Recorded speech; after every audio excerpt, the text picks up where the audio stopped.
Welcome to the Giggle House. We are back once again. It worked.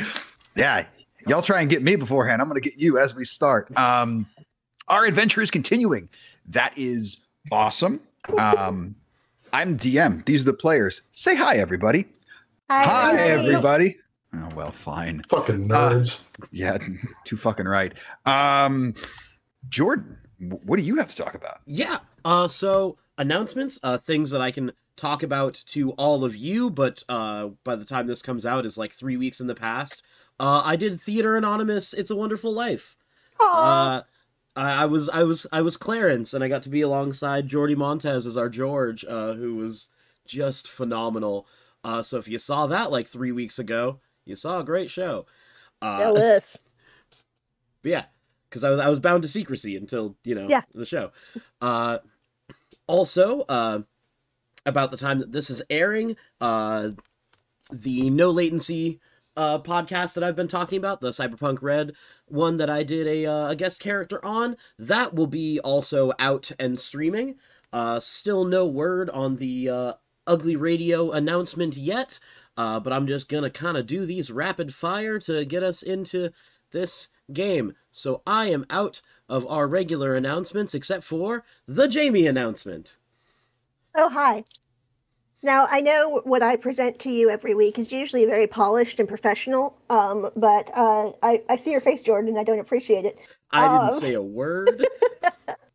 But are you saying you don't appreciate the face he's making, or you don't appreciate his face in general? Because one of those is insulting, and the face he's making, his normal face, is lovely. And see, I was very on task, and I would like you to note for the record that was the boys here who pulled me off task. Anyway, in this season of giving, don't you think that you should give us some money? We have the ability for you to do so quite easily if you go to Ko-fi.com/DiceJailers. It is pictured on the screen. I never remember which way to point, so it's one of these two ways. That way, allegedly. And you can donate to us to keep the show going. My personal goal, and it is absolutely not up to me in any way, but my personal goal is to get those fancy emojis that like bounce around your screen and stuff, so that, instead of just trying to distract me with scrolling eyeballs, it'd be like, yeah. A wizard, which all of us are. Yes, 3 wizards. Not a lot of intelligence in this campaign for the fact that we have 3 wizards, which is strange, but that's a different subject. Anyway, please, won't you help? By which I mean, money, please! I love it. I love it every time. SOS. You asked for help! I've taken psychic damage from all the years of punning, and I mean, you married him. I was drunk at the time. Got no one to blame but yourself. Well, so this is, I don't know when this episode is actually going to air, but Bjorn, I believe this is our last recording that we're doing before the winter holiday. Mm-hmm. You are correct. So I'm just going to throw something out there. I don't know what, how money works, and I don't, do the whole, I leave all of that managing of the money and the Ko-fi to you guys who are the internet people. So I'm just going to throw this out there. So whenever this episode airs, if within 3 weeks, because we're going to be off for 3 weeks, so I'm just going to say if within 3 weeks of when this episode airs, we could get $100 worth of donations, you get to pick Pohaku's next spell. Oh, hell yeah. I think that's a pretty good deal right there, actually. I think this is supposed to air on, if my math is right, if memory serves. I didn't hear today, on New Year's Adam. Nice. Now, Phoenix, don't think I didn't notice that Pohaku gets his next spell where you guys level up again. So don't think I didn't notice you being like, hey, help us level the fuck up, which I also support. I mean, things can be more than one thing. They can be more than one thing, and I appreciate it. It's some good moxie right there. I want to see what I get at my next level now. Oh, your next level is a barbarian? I probably just hit something harder, quite honestly. Yours is terrifying and wonderful. Or I absorb more hit. I'll let you find out what it is on your own. It's delightful. If I could just go straight to 5th level spells, that'd be great. No, please.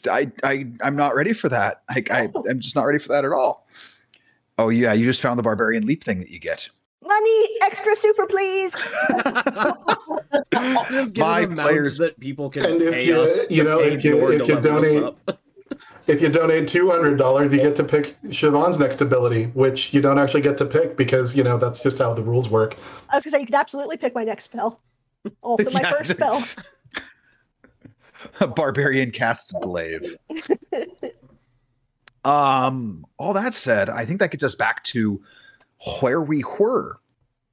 So you all in the city of Virtue within the nation of the Asharan Vale, you had been met by Kira's mentor, the Loxodon by the name of Sordal, and he had been willing to sit within the zone of truth for you all so that you knew you could trust him. And he let it be known that he had his concerns about the census and the potential factions therein, which Kira had reported back to him on. He wanted to sneak you all into the capital city of the Thanamirian Empire without anyone being aware, simply because with the information he wanted to uncover, it's easier for people to uncover it if no one is keeping tabs on them. You all went to a local tavern, the Proud Raven, which you were told you would encounter an ally there, a woman by the name of Sonia, whom you went to the Proud Raven. You did have a brief conversation with Sonia, who put up this almost like a modified silent spell around you in a bubble, just sort of muffle any sound going outwards, had a quick chat with you all, and it was revealed she was part of a group that Garnet had heard of and was familiar with, that some of the rest of you had also been told about, known as the Denizens of the Penumbra. These individuals who operate on the fringes of society, in their mind, both holding it together and protecting it. Kira learned in this moment that his father, Tyree, apparently had been a member of this organization, yet another secret about his family's past that he was completely unaware of. Kira looked at Sordal. He looked then at Sonia, the proprietress of this bar, took quick note of Sonia's approximate age, and quickly asked if Sonia was his mother. Sonia let Kira know she is not his mother. But he figured he'd take a shot, as he doesn't know what from his past he can actually believe, as everything is interesting. As Sonia left, heading back to the kitchen to get some of the food that her patrons were requesting, and you all enjoyed your drinks and your initial snacks that Garnet had purchased, brought to you by the orcish bartender Trusk, there was a slight sound outside that Reba heard, but she didn't understand the language of. Asking amongst her compatriots, there was one of you who understood the language, only understanding it just in time for a group of assassins to come crashing in through the windows. Combat ensued, and one of which blew on a small whistle. This bringing your continued antagonist and rival, Olaforis, into the fray, who showed a few new talents you hadn't seen from him. He put some of you straight on your asses, and once he realized he was not on the best end of this combat due to a very timely team up by Pahaku and Siobhan, he bolted up the stairs to the upper floor of the Proud Raven, and Sordal, following not far behind, got up there just in time to hear the sound of a dimension door spell as he seemingly escaped, you all hearing the dimension door as well. And as that happens, the dust settling from the combat, Sonia, in the process of reloading the triple layer crossbow that she came out, that you saw her drop one of these assassins with Trusk. He leaps out from behind the bar. He looks to Garnet. He goes, "You with me. Hold on." And he watches. He transforms into this large eagle. And Garnet's like, "Okay, guys, I'm going to see if maybe we can catch up with him or what we can see. And I don't know, but this looks like a lot of fun. And you don't get to ride a giant eagle every day." Garnet hops on the back of Trusk the eagle, who flies right out the window and is now overhead the city. We'll see what happens there. Sonia's gone. "Okay, is everyone all right? Okay, everybody just be as calm as you can. This doesn't get you out of any of your tabs. Don't think about that for a damn second. Still paying up, but all right, who's hurt? Who's okay? Who the absolute shit was that?" I'm gonna say Siobhan. I don't remember what I don't remember where we were in the turn order, but I would have run up. I was running up the stairs after him, I think, and Okay. And so I'm raging and hasted. So yeah, and so you're able to charge up there, no problem. Your rage will fade just after this, but we don't have to worry too much about turn order. And as you get up there, just Swordall looks straight to you. He's gone. Is there something I can punch or kick that I will not put a hole in? I mean, Pohaka runs up right behind you. No. Yeah, I mean, you're able to just You throw your fist into this large supporting beam, and boosh, like as you take your hand away, you can see where your knuckles have just made a dent in it. You're not hurt by it, like you're raging. It stings a little bit, but that dent is going to be there for all time now.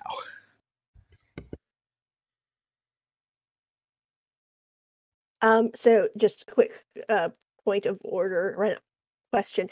I know that I am exhausted, or basically I'm useless for a turn after my haste drops, but how does that work?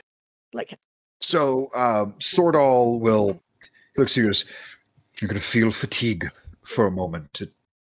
It'll pass briefly." He's going to drop the haste, and you just very briefly, you just find yourself stopping. You just kind of have to catch your breath, and then once you do, you're fine. It's just the adrenaline's running so hard that once it drops, you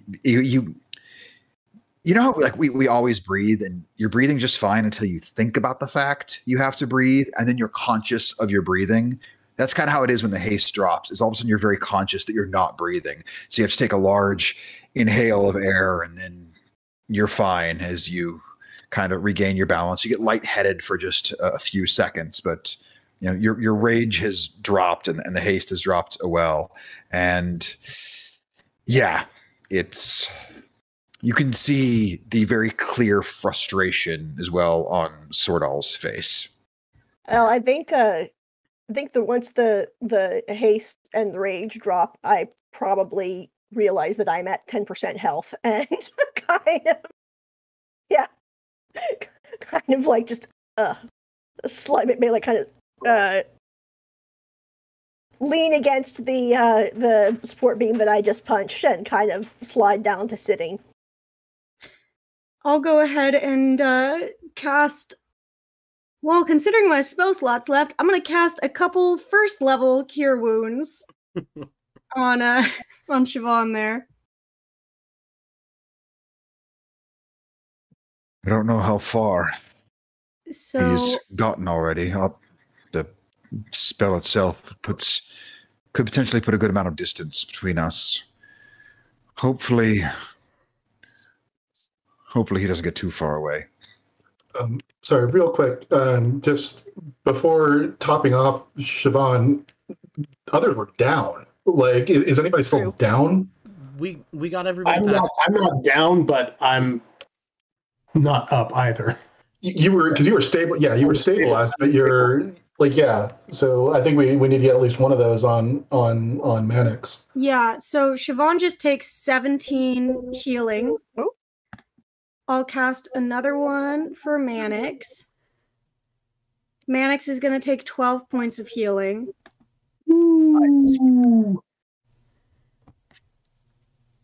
I'm gonna cast one on myself because I'm at 1 hit point.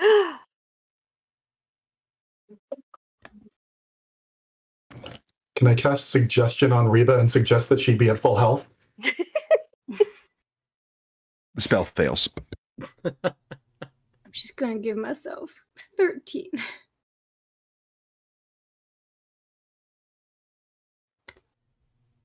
All right, I've got a few spell slots left if anyone else needs them, but I've got basically 1 first level and 1 second level, and that's it.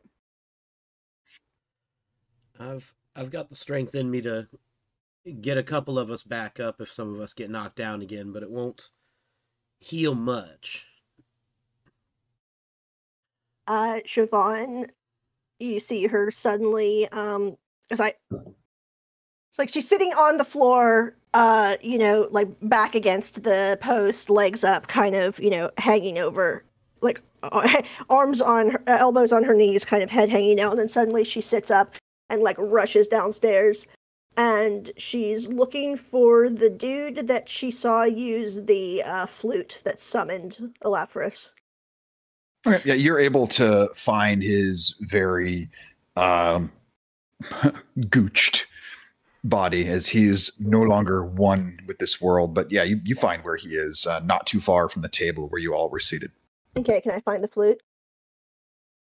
Yeah, I'm not even going to make you make an investigation check for that. You know God. exactly what you. Well, the thing is, you know exactly what you're looking for, and you just take kind of a few minutes to go through his pockets, and you very quickly find this just shimmering silverish flute. It's only about 2.5, 3 inches long, like very slender in make. But yeah, you find it. Is it like what Willy Wonka used to call the Oompa Loompas? Please? Sure. It is now. It's like, come on. Real quick, I forgot about an ability I have. Mannix had 0 hit points, so I don't remember how much I told you to heal, but actually heal 12 instead. You told me 12. Oh, then I just rolled the highest I could. Never mind. Very nice. To answer your question, Sonia, most of us are hurt, but I think all of us are okay. As for who the fuck that was, it's, to put this delicately, a giant piece of shit that's tried to kill us 3 times. 4 times now? Someone, who's got the tally mark? Oh, I'm not going to lie. I'm glad to see he's not very good at his job. Well, if there's anything I can do to help out, I'm happy to do it. She goes, hey, Teresa, the windows, do you mind? And you see as this half-elf woman, she goes over and she starts taking some of the pieces of it and she's casting mending on it to slowly repair the windows. So it's gonna take a little bit, but it's a lot cheaper than getting somebody in here to actually replace them. Word to the wise. Hire people who can do a few arcane tricks and you can save yourself a little money. I'll be sure to pay you a little extra for this work, Teresa. I appreciate it. Said, no, not a problem, Sonia. Not a problem. I mean, Pohaku will go over and he will also just. So he's going to kind of poke his head outside to see if he can see Garnet just up on the eagle. And then he'll come on back in and we'll begin mending things as best as he can. Make either a perception or an investigation check. Your choice.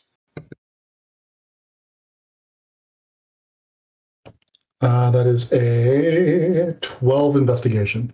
12. So you see some birds flying around up there, and you're smart enough to realize being there, you're like, if that eagle's real high up, it might look like it's the same size as a smaller bird, a bit closer to the ground. You see a few birds up there that in theory could be it, but there's also some glare from where the sun is beginning to set as well. So hard to get a good look at it. I just look up at the biggest, or the one that I think might be something large far away, and I just yell out to it, "Be careful! Please don't die! I miss you! Bye!" And then I'll come back in.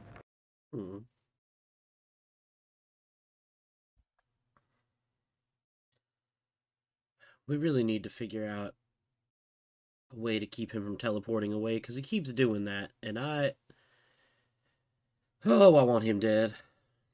He knows something. He knows something about me. When I was face to face with him, he said he wasn't looking at me. He was looking at the Guardians, and he said, "No, not this." Where? There's only one place he could have seen this before. Do you think he was involved in what happened to your birthplace? I don't know. I mean, But to know something like that, he'd have to have been. It was, I don't know how many weeks ago, but not that long, she said, out of character, not forgetting her accent. This is a choice. However long it's been, which is not very long, it's like, I'd never met anyone else like me until insert amount of time that I would know if I was Caleb, days ago. And so if he's seen it before, DM, can I, like, have I seen anything like this in my visions? My one vision. Have you seen anything like your abilities? Yeah.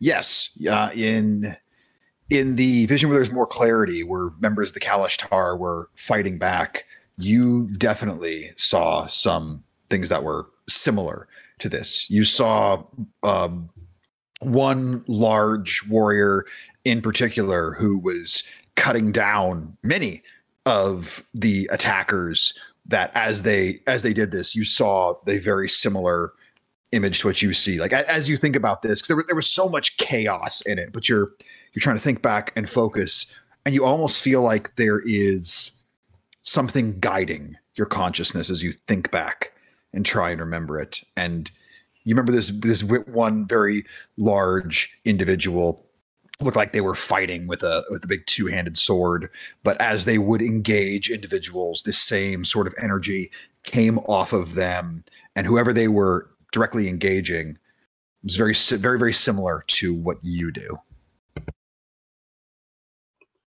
So I say that, or yes, I've seen it before, and in my head. Thank you, Tana.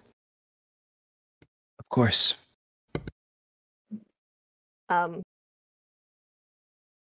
Yeah.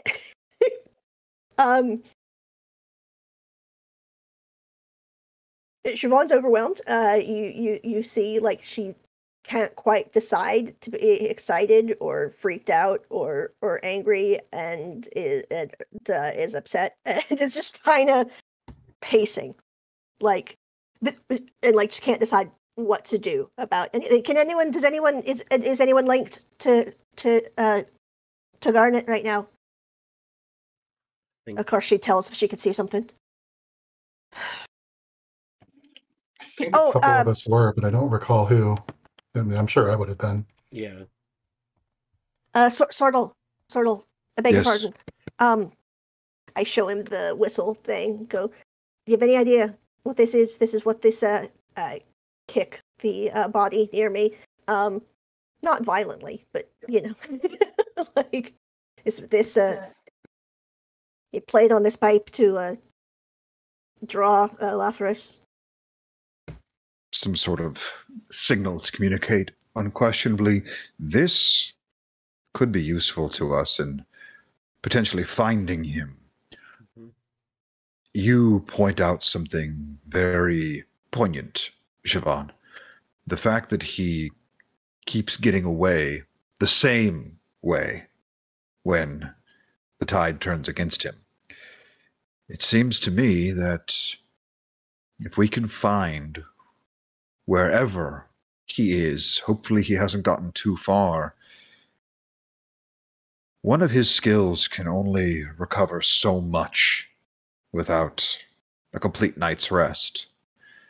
And if he used, as we saw, that spell, that dimension door, to join the fray here, and then again to escape, it would be my guess he would have one of those at most at his disposal still. Which would mean if we can find him before he gets too much rest, he may have a trouble getting away. And if I can get in close enough when he tries to use it to escape, I have the capability of shutting that down. It is within my arcane means. Yeah, it's just finding him now. Right, because he could be anywhere, if I understand how it works.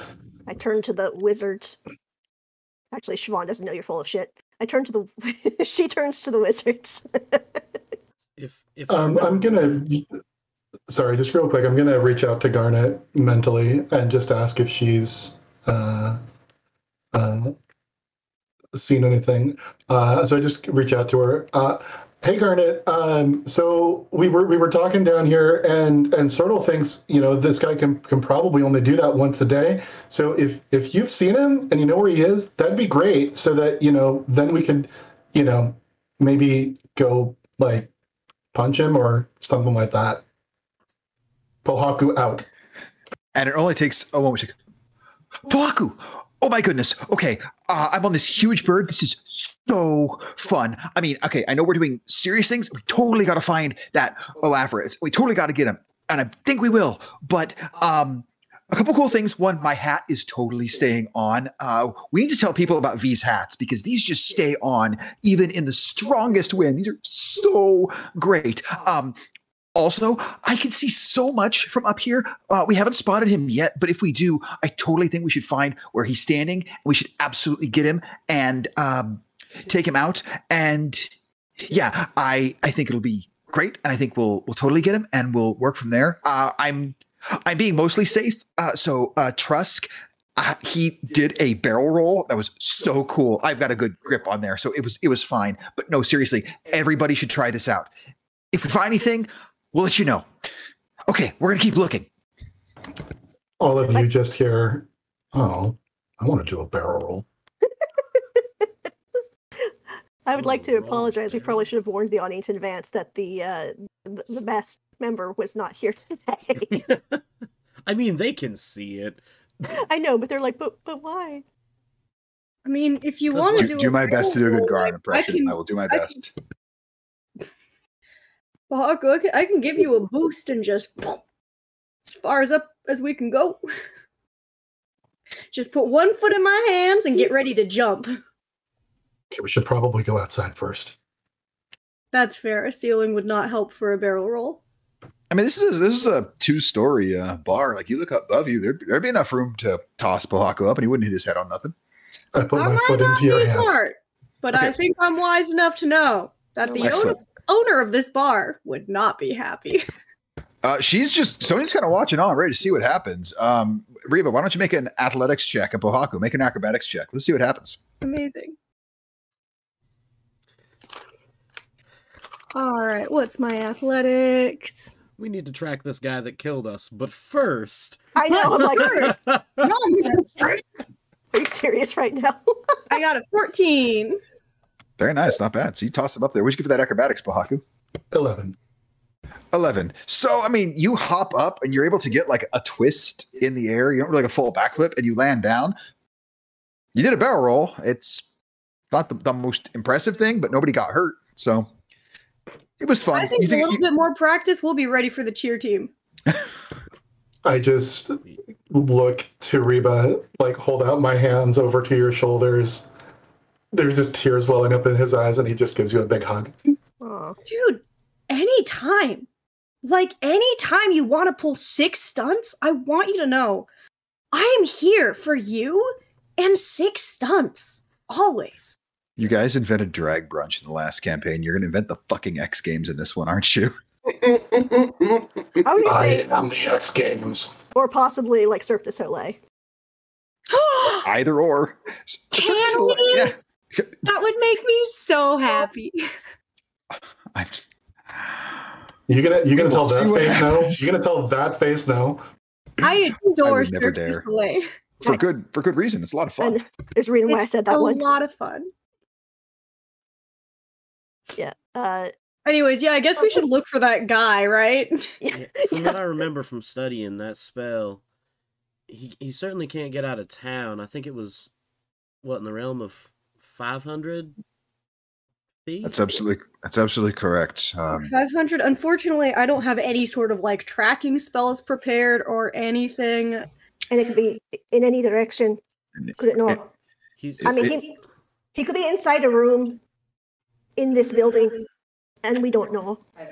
As you say that, Sonia's finished loading her crossbow, and I'm about to fucking find out, and she just goes charging upstairs, triple crossbow at the ready. Keep an eye out for Trevor. Yeah. I'm going to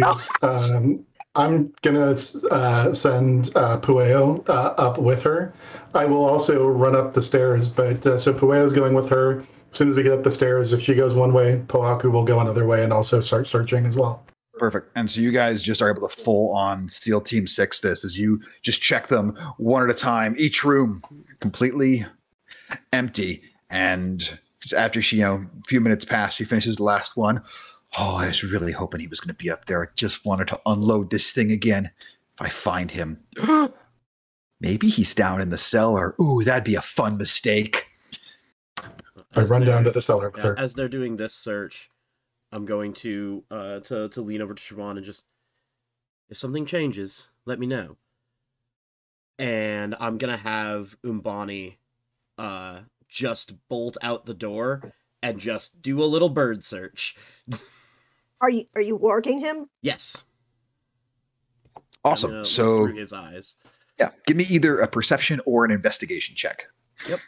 Can I help in any way with that? Not with this. You really wouldn't be able to be because he's literally getting a bird's eye view of this as a bird. All right, that is fine. That's a 13 for perception. Okay, so looking out, it would be Bonnie's perception, wouldn't it? Yes, it would. Because that will change it. Because I think as a bird, he's got advantage on that, which would be nice. Very nice. Yes. That's so much better. That's a 21. 21. So, looking out, the first thing you're able to see is you do spot Trusk in his eagle form with Garnet on his back.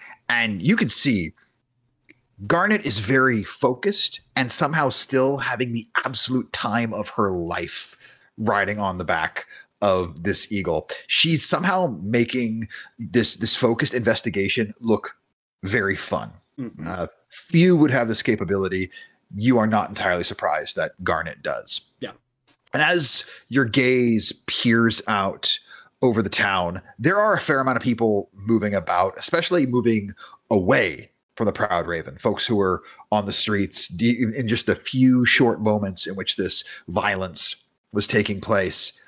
And you're able to sort of see just almost at the edge of Bonnie's gaze. And I only mean the sense of at the edge of the gaze where there's a fair amount of buildings, where one of the public squares end.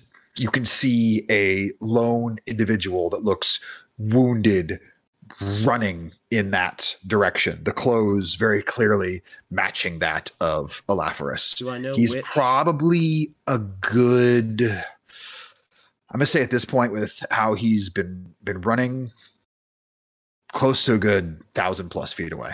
Do I know which cardinal direction that is? Yes, you do. That would be north. Okay, then Kira would just north. He's north. We gotta go. Bonnie's not a cardinal. But yeah, let's go. Give yourself inspiration till the end of the session, Casey. Yeah. That hurt so much. That short-circuited me. That honestly short-circuited me. I can't tell if Jamie's in the same pose or her camera froze. Oh, she's shaking her head. Okay, her camera did not freeze. That just completely shut her out. That was great. I mean, yeah, let's go give chase. Ooh. I really hate that I just want to say I hate that in order to get inspiration, I have to basically betray my core principles. It's not the only way I'll horrible give puns. it. It's not the only way I'll give it. Best way. Yeah, I'll give it if cool shit happens too. But there are times where you say stuff like that. I'm like, you can have inspiration for that. Not historically. Not historically. That's because we try cool things and fail. Yeah. Swordall will look to you all and say, I agree. We should give follow, but let's be cautious about this. I don't think all of us are fully ready for another scrap at this moment. Pohaku just goes tearing as fast as he can north. Yeah, Reba does her best to just keep up with Pohaku. Or we can do I've got that. nothing to assist my speed. I'm just gonna book it. Swordall will run as well, and with his dope monk shit, he's able to help keep up. We're never gonna. This is in character. We're never gonna catch him. He's got too much of a head start. But he's injured. He's like, I mean, we're all injured. So are we. He's gotta be more injured. Jog. Yep. Which I'm just gonna tell him Bonnie to do his best to keep up. Tell Trask, because he's a fuck off eagle. Perhaps he can help. Don't know what that accent was. I turned into Lister in the middle there for some reason. That's fair, isn't it? Yeah. Ask a bucket. You will hear a familiar voice. Since Siobhan, you were one of the last ones out of the building, you'll hear this very familiar voice that just says, "Keep an eye on things while I'm gone." And you can see just right at your shoulder, she throws her triple crossbow on her back, and Sonia is just running along with. She's like, "Nobody fucks up my bar like that and lives to tell." Respect. Yeah. It's not the time. Is she single? So ask us for a friend. So as you are all following along, there will be a few skill checks on this to try and keep up, as there will be a few obstacles. The first of which, you are all encountering sort of a large throng of people as you enter sort of this more public square to the north. I'm going to need somebody. What skill does somebody want to use to try and keep focus on where Olaforis may be headed as you're trying to move through a large amount of people? I would like to use my perception skill. All right. I would like to persuade her to use her perception skills. I was going to say somebody needs to cast Andre the Giant. Everybody move. I mean, I certainly could do that. That can be attempted. So you're going to use a perception there, Casey? Yeah. And I have a question, Bjorn. Yes. So with Find Familiar, Pueo can deliver. Touch spells. Never mind. It would have to be touch. Yeah. Yep. Well, okay. So this won't come into play here, but just for future reference, so I can only communicate with him if he's within 100 feet. Can I, while he is within 100 feet, tell him to go further than that and then do something? I'd allow it. Okay. I mean, it would depend on what it was. Let's say that, because if you're going to be like, go up The there. idea was catch up with him because he's much faster than I am. Mm-hmm. Catch up with him and then deliver the spell. Now, it's not a touch spell, so he wouldn't be able to do it. Okay. But would I be able to do that in the future? With like a touch spell? Yeah. I don't know how that works. Rules is written, but it's cool, so I'd allow it. I don't think it's totally game breaking, unless you come up with a game breaking situation for it, in which case I'll probably go no. But Which he probably will. But I mean, it's cool, and it makes sense to me that you'd be able to say to your familiar, "Hey, do this when you get there." And to me, I think it's reasonable that you could charge the familiar with the spell, though I would probably call that concentration on it. So like if you're trying to do it so you're trying to do it in combat. If you're trying to do it in combat and it's flying over there, I'd be like, okay, if you did have concentration up on another spell, I would say this takes your concentration. I know that's not rules as written, but that's how it makes sense to me. Thank you. We'll workshop it and figure it out. All right. So perception check there for Reba to try and not lose track of where he's headed. Yeah, I rolled like shit though, so my highest is 12. 12. So with that, you're trying to basically keep focus on where it looks like people are kind of being shoved out of the way and whatnot, because he is just heading in a direction. As you sort of reach one of the more open square areas in this large public mart, you're looking about, not quite sure where he is for a moment, and then you can see he's put some extra ground between you all, and you can just see down one of the pathways, like, shit, he's down there, and you point and you're leading folks, but he's definitely put some space between you all. So that would go down as a fail on that one. So anybody else, as you're trying to continually keep up, if there are abilities that you want to use, Perception is out and Reba is out, as each person can only contribute to the skill challenge once. What does anybody want to do to try and keep up with Olaforis? Is there any? I guess we wouldn't know the town well enough to know this, but I was gonna say I would like if there was a way to, like, hey, I can use strength to bust through something to give us a shortcut or to move something out of the way. Okay, so like just using like your athletics to like athleticism, yeah.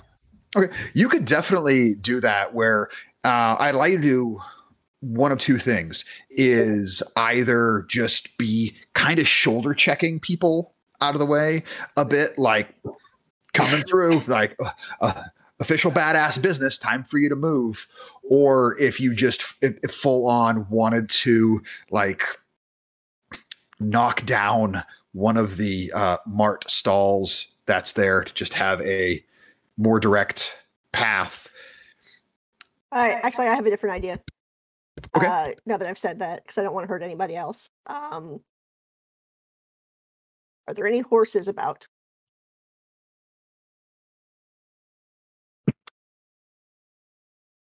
Yeah, there are a couple. In fact, there are a couple right along on the most direct path you're running. You can see there are a few, like there's a fairly good sized horse. See somebody's just kind of standing there, brushing it a little bit, just making sure it's all well tended. I would like to jump on the horse and tell the person, sorry, be right back, and convince the horse to see if I can ride the horse to go faster with my animal handling. Yeah, I was saying you can absolutely make an animal handling check, specifically because you are psychic and all that. I'll let you make the animal handling check at advantage because you're able to speak to the horse in its mind as well as do this. Because wait, can you talk to animals with yours? No, I don't think you can. Well, shucky ducky, then yeah, you can make the animal handling check with advantage. Yeah, it says that. Actually, I should double check to make sure. Yeah, if it says beasts can understand you, then I would like you to make it with advantage. Otherwise, it's just an animal handling check. Where would this be? Description? No. Features and traits. Someone vamp while I do this. So, Kofi, everybody. It really is... Thank you. It really is a great service that you can give us money to do things like choose Pohaku's next spell, suggest a monster or creature to have Bjorn throw at us, or design a new hat. Don't listen to him. He's so Phoenix just posted in the chat. Okay, I found it. I just didn't want to interrupt. But if I'd known he was going to say insane shit, I would have interrupted. Jordan, shush. Yeah, it says a creature must be able to understand at least one language, which I doubt the horse does. A horse cannot understand a language, so no, you cannot have advantage. But of course, you can make an animal handling check on this. We'll see how that goes. 21.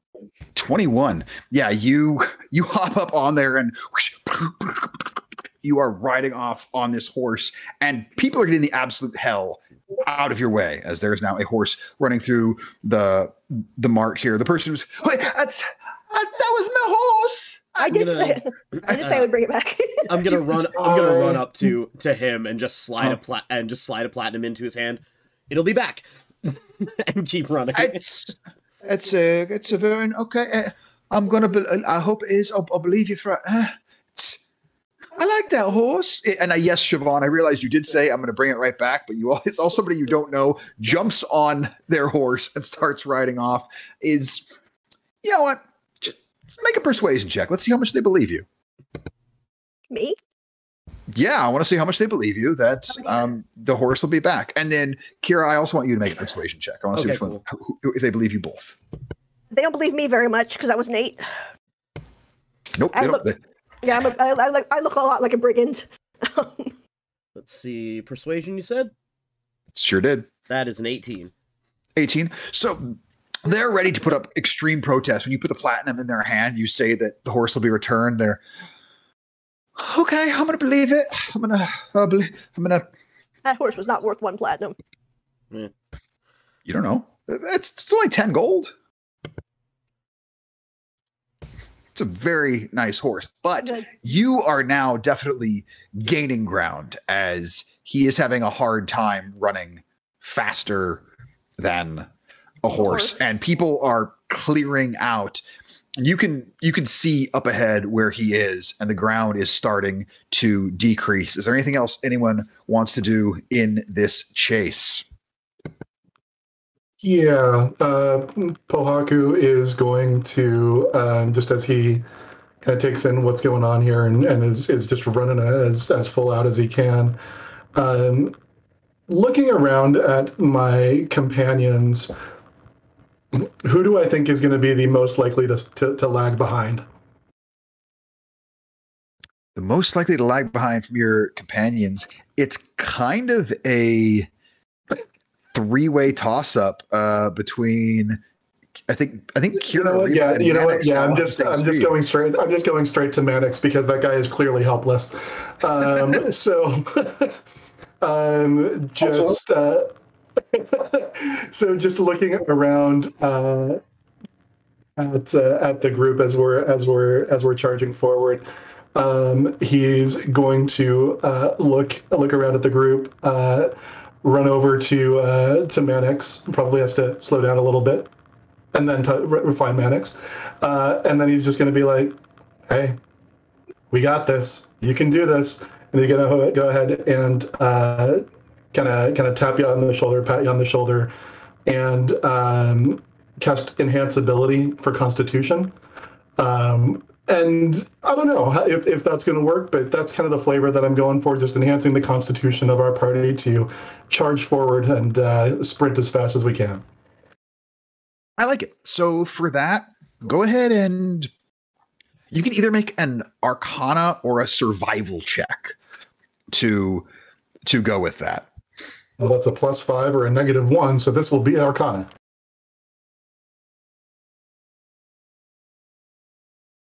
Love it. 15.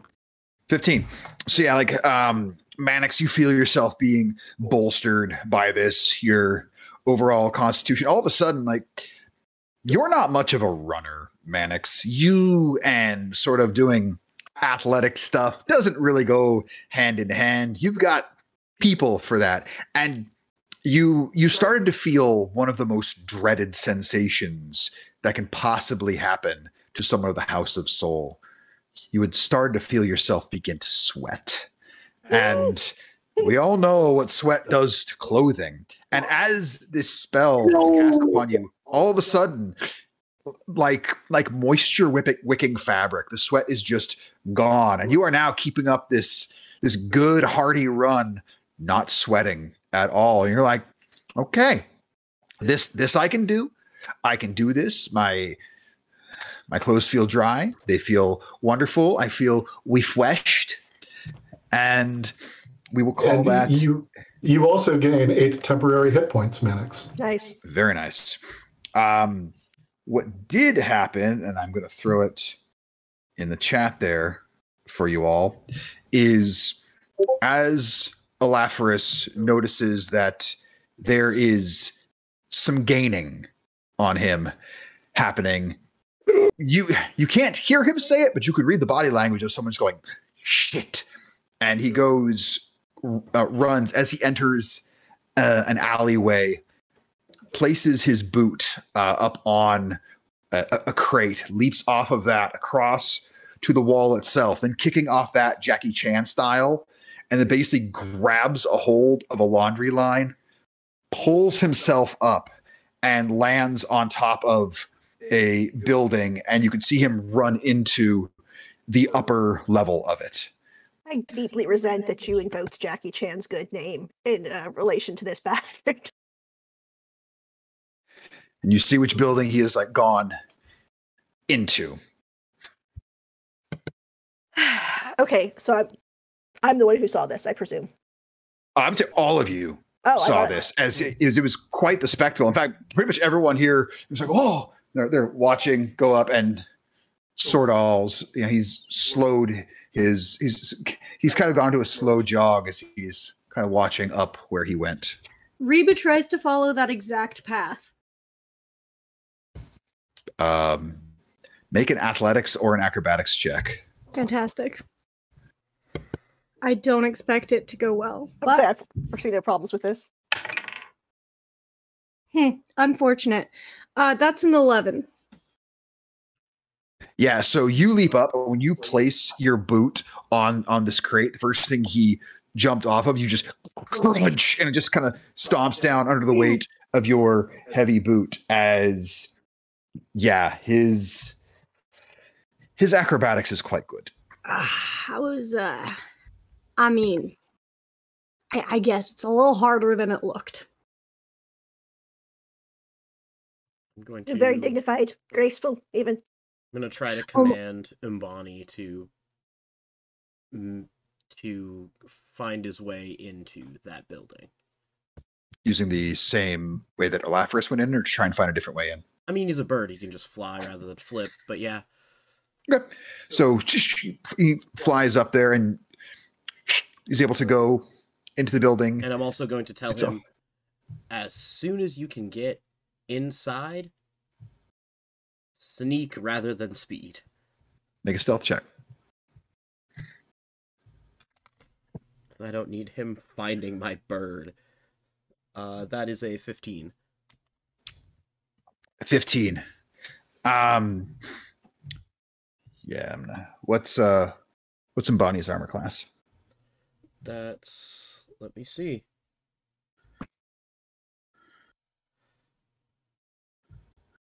If he's an owl, it's 11. Yeah, it'd be comparable, so probably 11. Okay. So those of you, like, you can see this very quick arcane flash and just a few just bits of snow that kind of come off the edge there. You have lost contact with Umbani. Yeah. Ooh, I have a thought. Something I'd like to do. Belatedly occurred to me. Who else?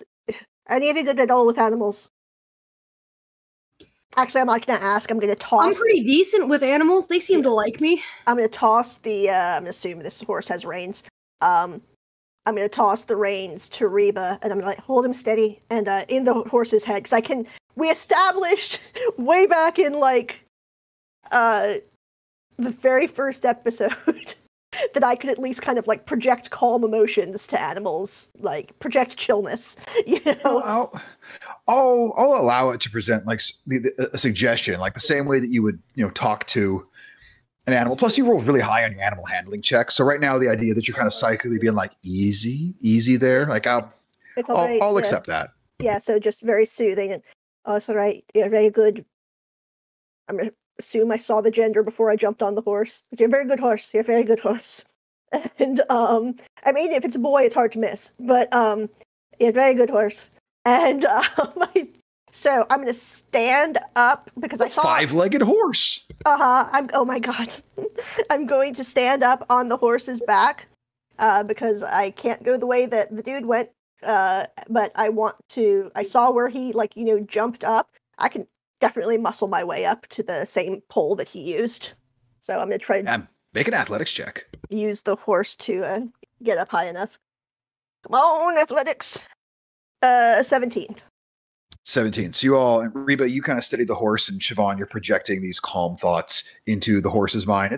It's standing very just kind of unbothered. You're able to balance on the saddle fairly well, and you place your foot kind of on the front horn of the saddle, leaping upward, and you just catch the lip of the top of this building. And there's a moment where all of you are briefly concerned as Siobhan kind of hangs from it by one hand, and she throws her hand back up there and full on does a chin up, and then just with one fluid motion, throw yourself upward and land on your feet on top of this building. You're sort of looking about, and there's a small rectangular entrance to this building, and it looks like there's a set of stairs on it. You can see this from where you are, that just goes downwards into whatever this building is. All right. I'm gonna look over the side so I can, because I have to be looking at somebody to talk in their head, and I'm going to just tell Reba I'm going in. To tell her what I see and that I'm going in. Do I get to respond? You can. Okay, go for it. Do you want us to try and follow? Yep. Oh, okay. Isn't this like 1,000 feet in front of us still? No, you guys have closed the distance largely at this point. Okay. Like as the horse was kind of parting the crowd for you guys, onlookers up ahead were kind of looking back, and they were slowing him down a bit. So in this time, you had all largely caught up to where this was. Guys, Siobhan's going in. We need to provide backup. Got it. Looking for a front door. Okay. It does not take you long to find one. Siobhan, make a stealth check. Oh, fuck. Okay. Wait, we're going in stealthy? I was ready to just kick in the front door. Right? For some reason, I have a +2, but then also disadvantage. So let's see what happens. It's a 9. Okay. 9. Your armor is very clearly, clanking a bit, and your glaive is scraping against the walls. And as you start to begin your descent, you can hear a voice from down below. Come on down. I'm waiting for you. This will be fun. Pohaku like literally just runs through the door and just yells out to him, like before I hear this, and he just like, I will find you and I will end you. So yeah, and you, Pohaku, like Kira, you found where the door is on the lower level, and you're kind of testing it to kind of see, like, is it locked? And it's not. And as you start to open it, you're to peer inside, you gently push it, and just Champion Esquire right past you on in. He's like, correct. Yes, all of that. All right, then. Sordo? And you take the low road, I'll take the high road. And so I'll hit Scotland before ye. All right. And you watch as Swordall does dope monk shit to get on top of it. And Siobhan, you hear an individual coming down behind you, and as you glance up, you see the large form of Swordall right behind you, and he quietly says, couldn't let you go in alone. Need to watch each other's backs. That's good. This is a very poor idea on my part, frankly. It's not what I was going to suggest, but here we are. Real quick, I'm going to expend both charges from the dagger to cast Gift of Alacrity, once on Swordall, and actually once on myself. Love it. Love it.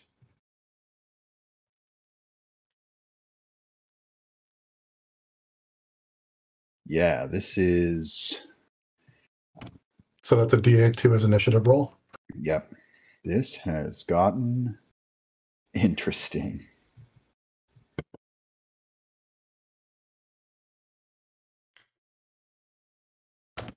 Scratch that. I didn't do that. It takes a minute to cast, and I'm not waiting 2 minutes to do that. Okay. All right. Mannix and Reba, what about y'all?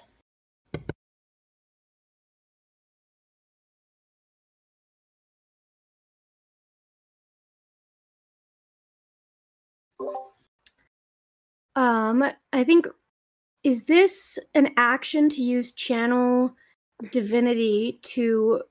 Oh, it's a bonus action. I'm going to use bonus action to regain a spell slot using Channel Divinity. Love it. You Oh. absolutely can do that. I love that new role. Fantastic. And you'll watch as Sonia will for this is sort of it's a 2-level building. You can tell it's 2 stories, and then there's this access area to the upper floor on the roof.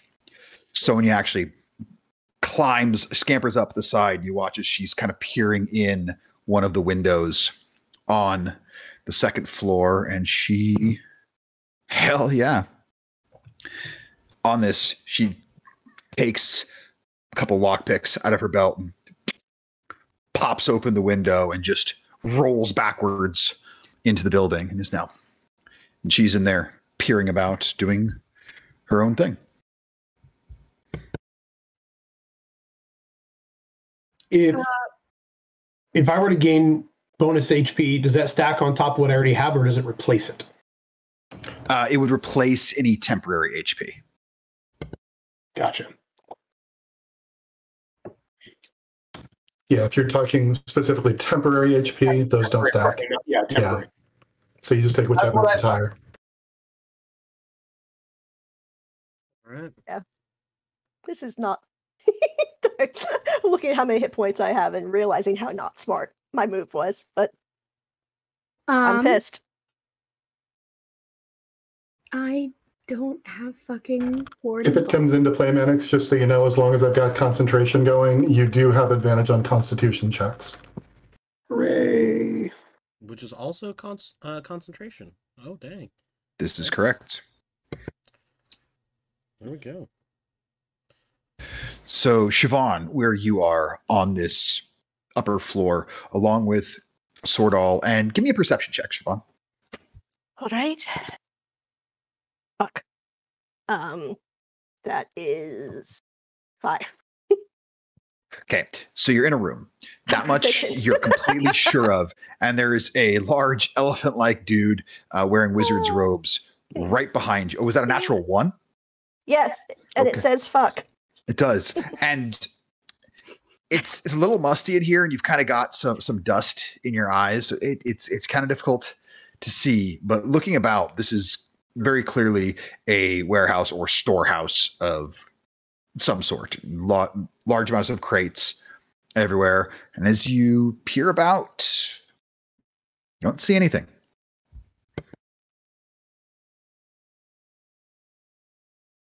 Did I hear which? No, never mind. My perception was so low.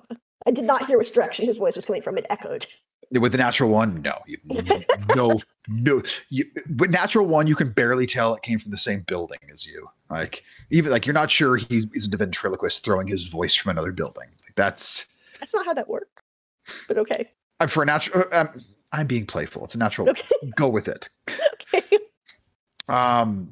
Reba and Mannix, are you guys heading into the building? You staying outside? Yeah, no, I'm trying to follow into that building as fast Cool. as possible. So anybody who wants to try and be stealthy, Fuck a roll.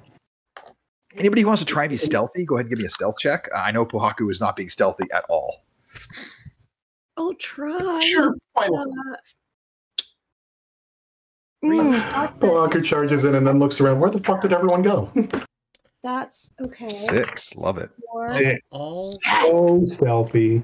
17. 17, all right. Kira That's pretty disappears. good, considering I had to roll with disadvantage. Did you cast invisibility or did you just get a No, great roll? I just got 20, 2 23. great rolls. I picked the worst of them. Nice. So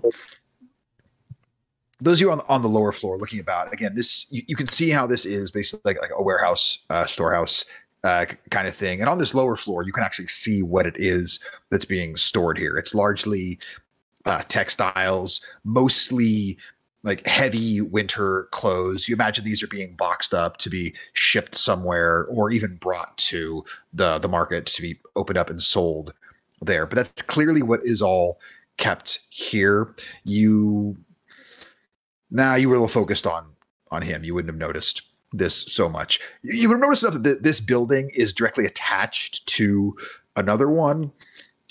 You would assume perchance the clothes are created in the other building, and this is where the storehouse is. Anybody who wants to may give me a perception or investigation check to see if you see or hear anything.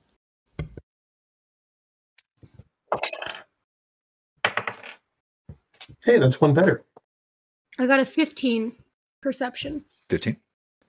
10 perception. Did that count?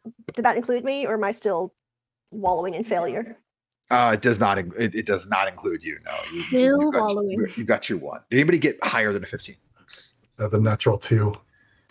Okay. Rolled a fucking nat 20. It's fine when you're like, that didn't count. Too late. For So, Ah!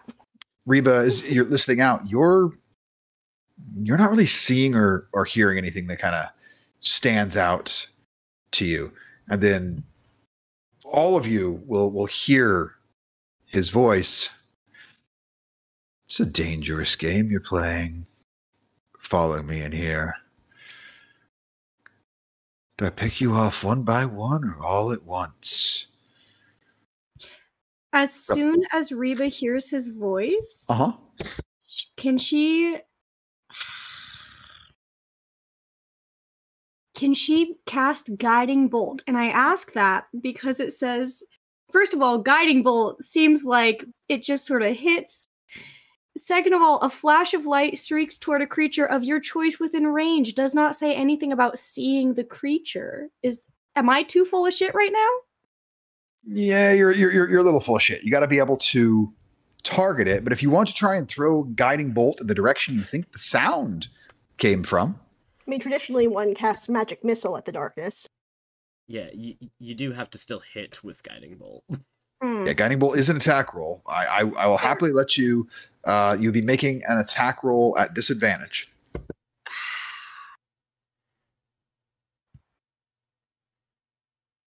Oh, everything just wants you to see things. It seems so just unnecessary. Serious bullshit. Total bullshit.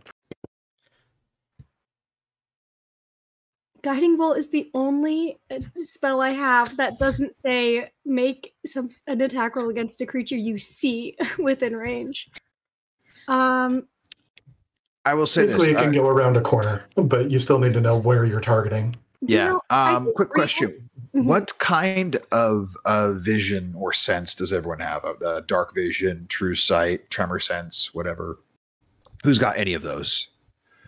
I'm pretty sure I've got dark vision. There's a half orc. I know Yes, you have I dark have dark vision of up to 60 feet. Okay, dark vision, so you can see some of the dark stuff in shades of gray. Siobhan, I don't think Kalish target anything. Nope. I know humans don't. Mannix, do you have anything? Either dark vision, true sight, tremor sense. No, I don't. Okay, and then does used to Bahaku? have it when I had the murder sword. I know. Does Bahaku have dark vision, tremor sense, true sight? Yes, as a human, Pohaku can see in the dark.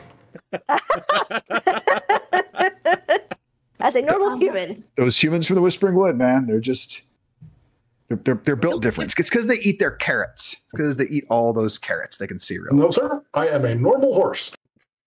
Goddamn Bill Dipperly. So yeah, looking about, none of you seem to see anything currently.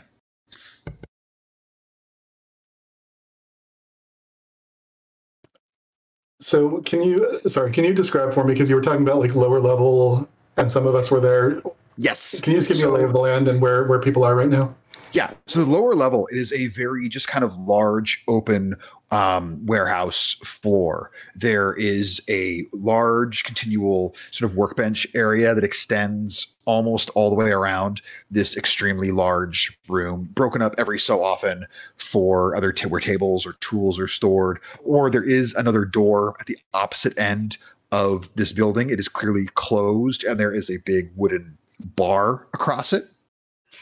And you can also see a fair amount of crates down here. Almost all the ones down here are open, some very full of clothes, some less full. And you can see these large, heavy winter clothes splayed all about. It looks like folks were taking them from piles on the floor, taking them onto the tables, folding them, and then placing those folded or wrapped up bundles into these crates so they could be shipped in neat fashion. Those of you on the upper floor, it is, again, this very large open area, but you just see various crates about. And every so often there are support pillars on this. Like I said, not a bunch of extra rooms, with the exception of on the lower floor, you can see one at the far end from where you are, not too far from the big barred off double door. You can see what looks to be an office of some sort. Nothing fancy. There's no actual door on it, but you can see it's got a window. Just from where you are with your dark vision easily, you can see there is a desk in there of some sort.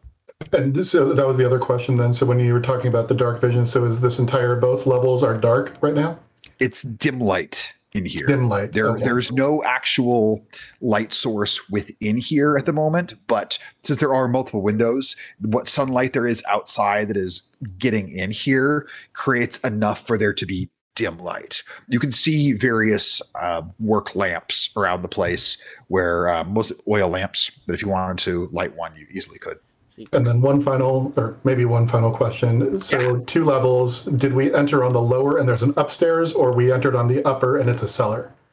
So most of you entered on the lower. The ones on the upper level are Siobhan, Sordal, and Sonia. All the rest of you are on the lower level. Which is the ground floor. Yes. Correct. Okay, thank you. So Kira is going to make sure that he's well tucked behind something from most angles.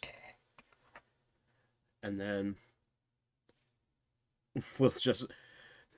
This cocky prick is going to fucking die. And I'm going to cast Dancing Lights. Just to have these four globs of light basically go up to the ceiling in about, I think it's the distance like 20 feet they can be from each other, so just kind of in a square up the center of the room to just kind of full skylight this whole place. Love it. So the entire lower floor is just very well illuminated from the dancing lights now. So you can see... you cast that... Oh, I'm sorry, go ahead. Go ahead. No, yeah, as you cast it, go right ahead. As you cast that, Pohaku, who has charged in, is going to reach into his hip pack, draws a card, and just throws it in front of him. I drew the Jack of Clubs, which is a berserker. So, as these lights come about, and this now entire lower floor is illuminated, you get a much better look at what these clothes are, and they are just these lush, vibrant greens in color, heavy overcloaks, heavy coats. You can see like a fair amount of wool pants as well. This is clearly clothes made for the winter that is soon to come. And it is just so beautifully, to you, Pohaku, you think these clothes are beautiful because you can see really sort of the nature, essence, and theme within them. The buttons on all of these look to be carved from solid wood. Some of them very likely by hand, or they have like sort of a oblong wooden clasp that goes through like a hemp thread loop. These are exemplary made clothes. And as you throw this card down, this large amount of smoke appears, and as the smoke dissipates, this large muscled warrior wearing heavy furs. You can see lots of scarring across the body, this huge forked beard on its head, hair hanging back, looking like just very wet from just both water and sweat, and this huge great axe in its hand. It looks about...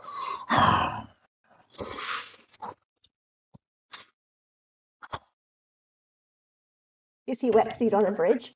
Fucking hey, I summoned Bjorn. If you don't feed me. Yes, he does look like he would look quite well defending a bridge single-handedly against a bunch of fools that don't know what they're up against right up until he gets stabbed in the beans. But yeah, and you...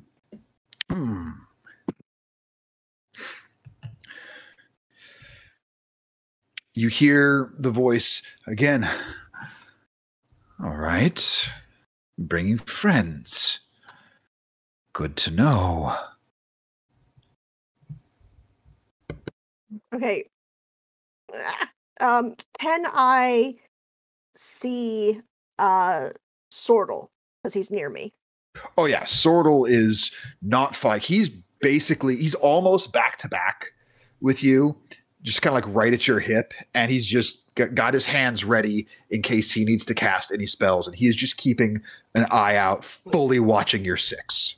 Okay, in that case, since I can see him, I can speak to him in his head and say,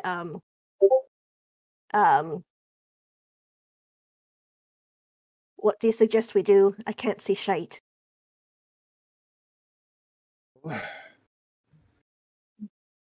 Going to hope that we come across him. Unfortunately, I don't have anything prepared handily to help with the light, though it looks like everyone downstairs is better lit. I can't see fairly well either, so I was hoping you could see better than I could. I'll be honest, I didn't think this through all the way. I saw you go in, and I wanted to make sure somebody was watching out for you. After all, Kira said you've done that for him. We'll talk for that. I'm gonna go old-fashioned, and I'm gonna take out a torch and a tinderbox and light a fucking torch. And with very little effort, lights up. And he will actually, if you'd like, I can carry that. Your blade looks like it's easier for you to use if you have both hands Yeah, available. I hand it to him. So he's holding the torch about, kind of gestures it in each direction. He's looking, and after he does a few very dramatic gestures, he goes, I don't know why I'm doing that. He just kind of holds it steady as he looks about. So downstairs, I mean, Pohaku is basically. You said it was about 60 feet. Was this the length of the downstairs? Approximately, yeah. He's gonna send the berserker forward as well, and he's gonna kind of follow right in its footsteps behind it. Perfect. Yeah, you kind of just moving around, looking about. You're not seeing anything yet. The berserker moving forward. You said there was a door at the far end? Yeah, and it's got a big, heavy wooden bar across it. Okay, yeah, we're both moving towards that then. Okay, very cool. Yeah, not really seeing or hearing anything at the moment. And Sortle will hear this, meaning also Siobhan, you hear it, the voice of Sonia. Fucking hate dealing with spellcasters. No offense, she says over towards Sortle. He's none taken. Can Reba try to use detect magic as a way to find this guy?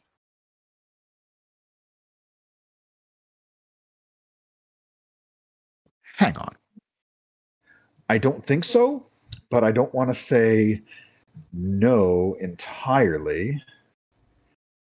Because I don't think that's how the spell works. But I don't want to say that it doesn't, because I love creativity. It's a detection spell. Yeah, it's also a first level spell. So, you know, some of those first level spells are so powerful. Yeah, so is Bane. okay. You know that detect magic could certainly detect certain things. I'd like you to make an Arcana check. Can do. How's my Arcana? It was better last campaign. Okay. Bet it was 10. 10? Bugger. 10. Detect magic detects things. Detects magic things. Sure, why the fuck not? Reba, cast detect magic.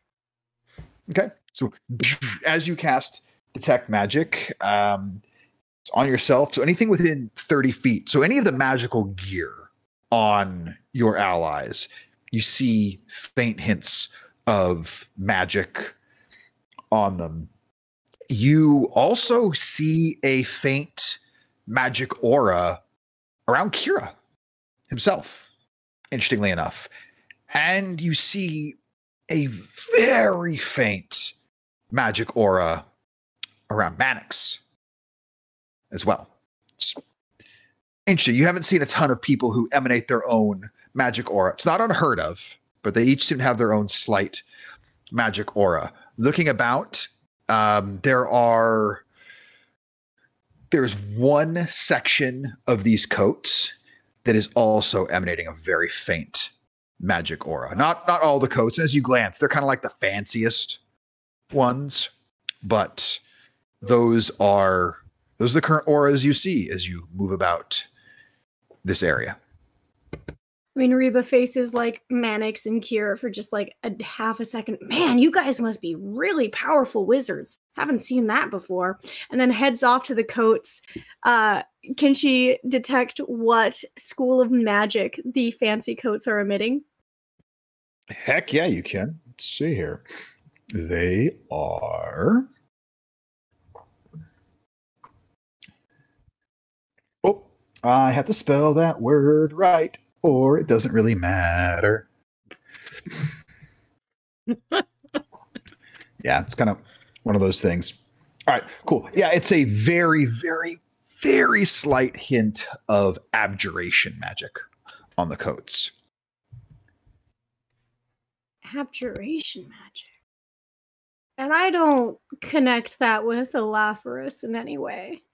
No, you kind of quickly put two and two together. We're looking at these big, heavy coats that are really fancy with this slight abjuration magic. You think it probably has some sort of magical ward against the elements. Okay. It abjures I mean, cold. that's pretty sick. What's that, Jamie? It abjures cold. That's what you assume there, Reba, is that this coat probably has some sort of protection against cold. Do I know who owns this building and this business? You don't. You've not done a ton of research here into the City of Virtue within the Asharan Vale, so not something you would know off the top of your head. Reba heavily considers stealing the coat and then moves on, figuring Later. it's not what's happening right now. So basically, she's Make gonna a wisdom saving throw, Reba. I'm kidding. I- It's gonna be like make a wisdom saving throw against stealing. I will do this.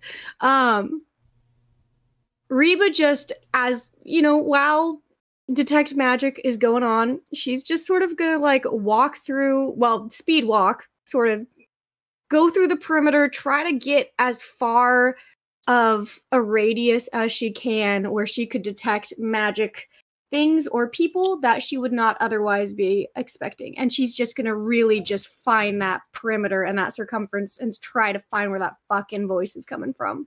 Sure. As you're moving about and doing this, something that would be aware to you as you're using this is going over thing.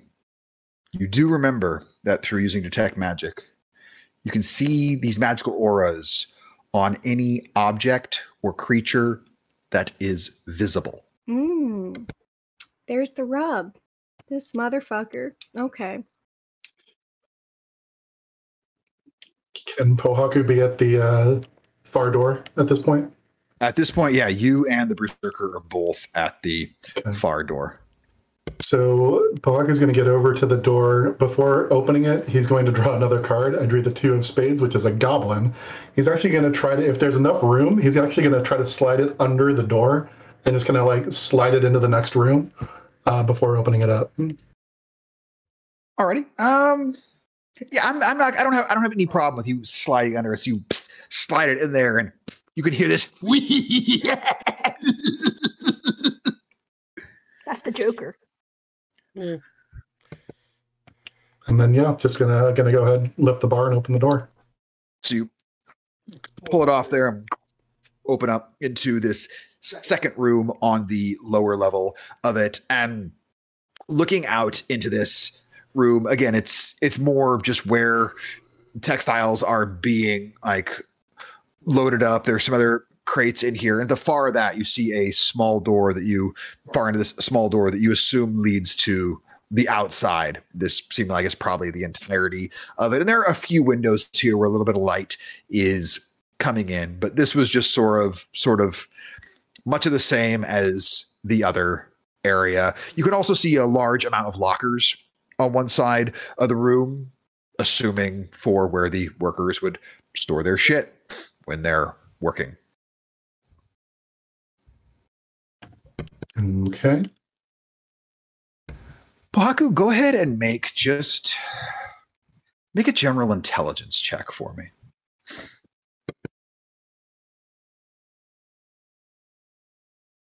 That was good. That was a natural 19, 21. 21. As you see these lockers, there's something that occurs to you where you go, hang on. It's not that late in the evening. This whole warehouse building has nobody in it but you all, and assuming Olaforis here somewhere. Why are there no workers here? Why is it completely empty? It seems that it's not too late that some folks would still be working. You didn't go to the bar at a super late time in the evening. In fact, it seemed kind of early to be having beverages. There were plenty of people out and about in the mart working stalls, unless this place only operates at night. And again, I realize you're from the Whispering Wood. The way that things are done within cities and whatnot isn't second nature to you, so that the DC was higher for you than it might have been for some others. This is not sitting right with you. This seems really weird that there's nobody here. Can I mentally shoot out to Garnet? Basically just what you said. Hey, Garnet, is it normal for there to not be any workers in a warehouse at this time of day? Do you guys do things different in cities?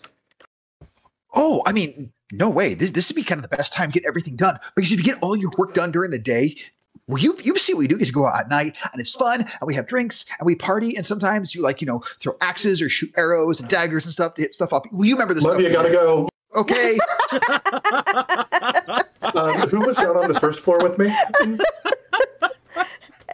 Everyone except for me and the NPCs. Okay, so I will turn just whoever is closest at hand there, Reba, Mannix, and Kira. This isn't right. I think we're in a trap. Get out. Would for me the original door. Oh, sorry. Go ahead. Sorry.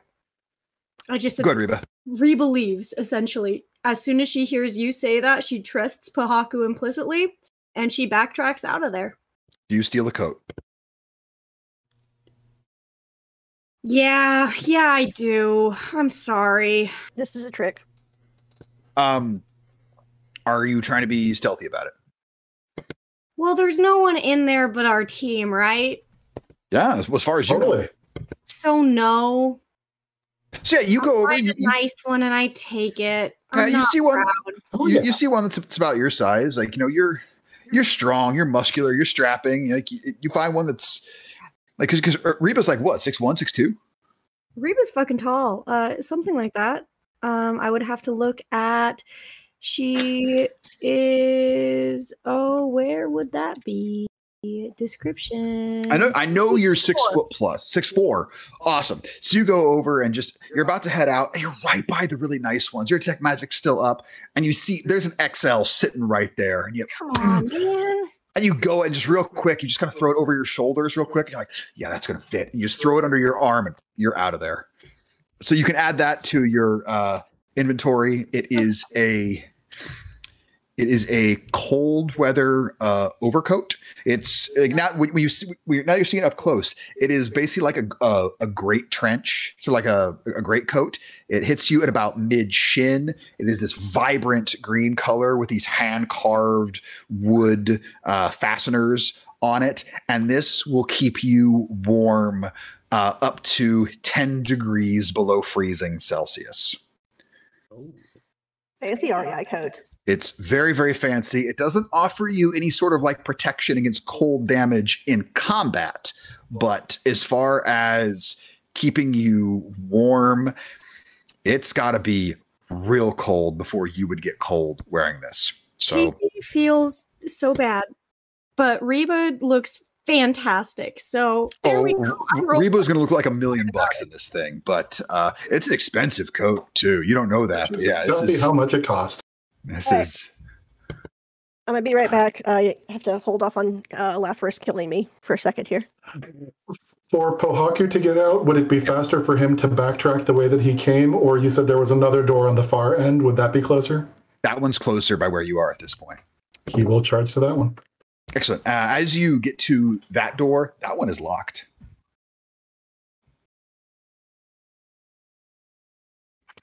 I did not prepare a knock today.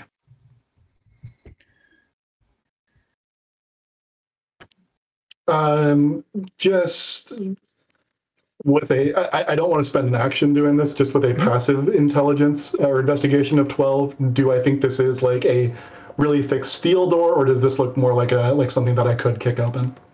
It's a medium to heavy wood door. It's not like heavy steel. You don't think you'd have to be Siobhan to kick this open. You're a muscle wizard. You might be able to. I'll go ahead and I will attempt to kick it open. Excellent. You can just make an unarmed attack roll at this. Try and boot it open.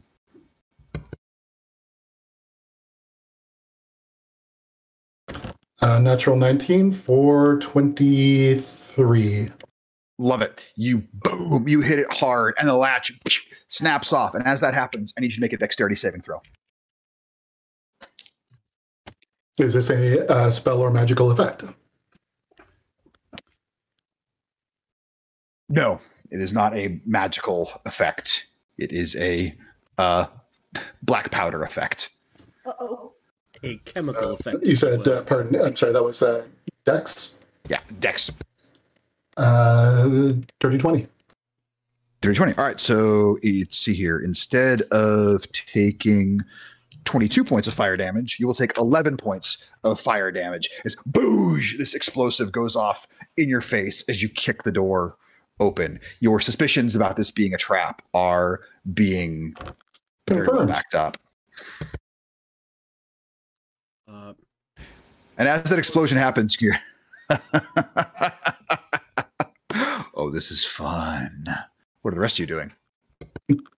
Also, I have no idea about everybody fucking off.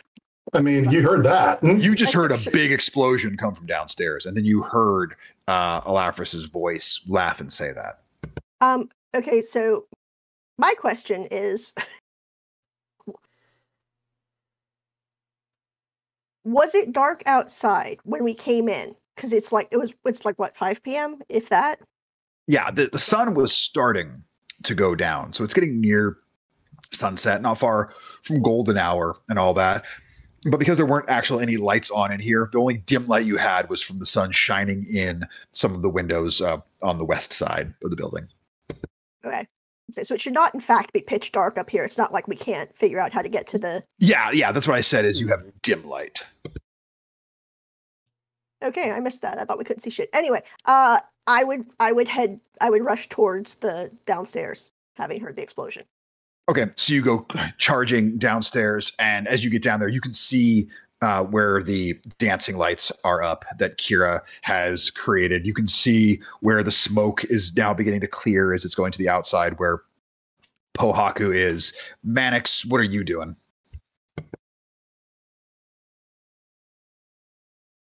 Where's Kira in all this?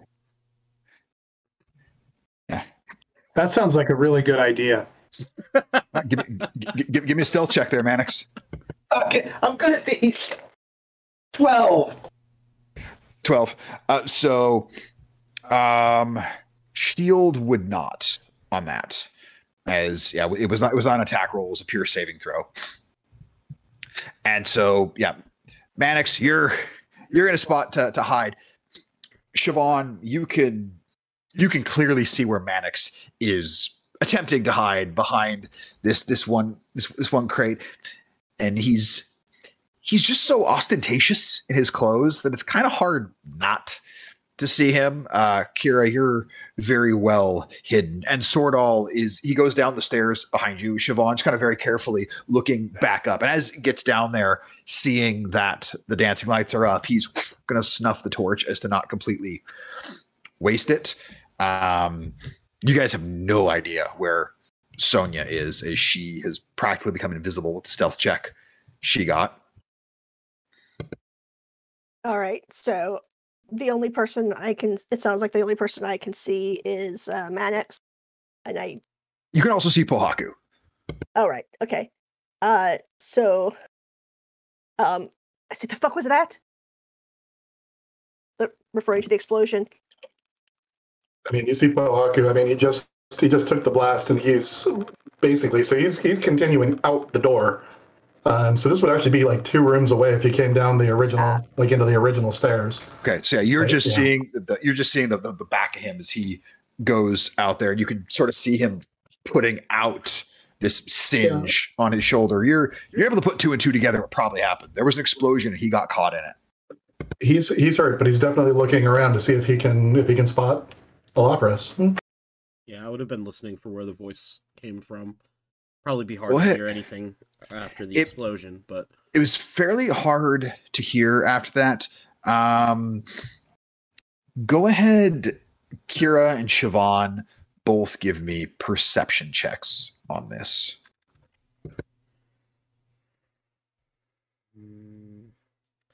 That's a whole 12.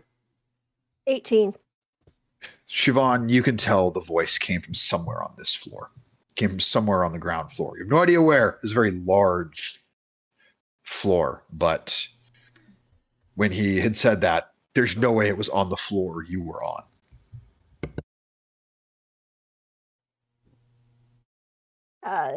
The last thing I had heard him say, I believe, was that, oh, am I going to kill you, one by one or all at a time? So I'm going to, and this is not smart, but I'm going to call out in Elvish, big fucking talk for someone who's run from us 3 times already. And you will hear a response in Elvish.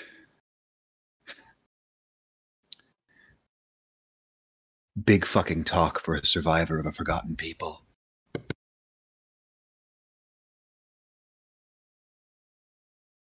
That was You've not forgotten.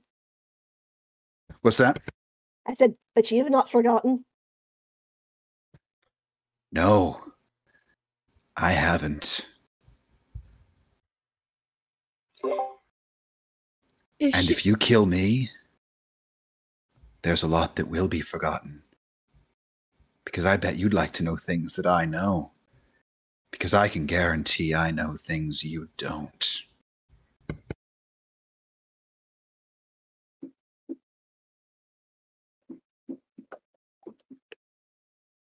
Well, did you, for example, know what a blood eagle is?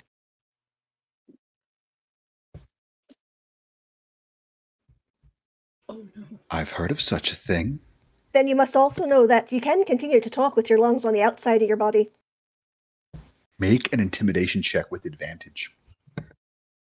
God, digging deep into some history with the blood eagle. Damn, Jamie. It's a 21.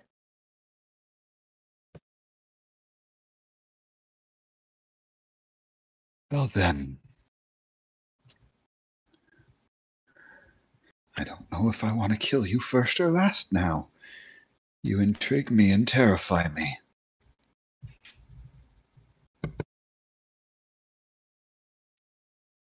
Why don't we talk then?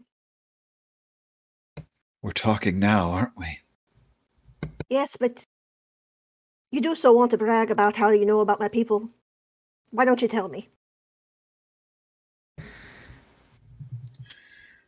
What do you want to know so badly? Ask a question and maybe you'll get your answer.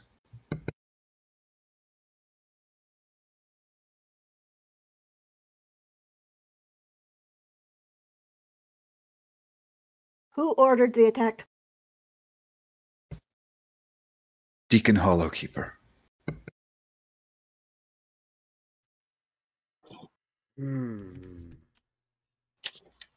This whole conversation is happening in Elvish, correct? Correct. Which no one else speaks. Good. Smart. Well, and I'm outside anyway. Oh, Yeah. you fucked well off. No, you're always smarter. Would I like be hearing any of this from outside, or this is probably I'm probably way too far away to hear any of this. Make a perception check. See if you're picking up this conversation. Unlikely. That's a 12, so 11. 11? No, you are not picking up this at all. And after he says Deacon Hollowkeeper, he will continue. Deacon Hollowkeeper, by order of one Emperor Vilmos Thanamir, the late, great Vilmos Thanamir.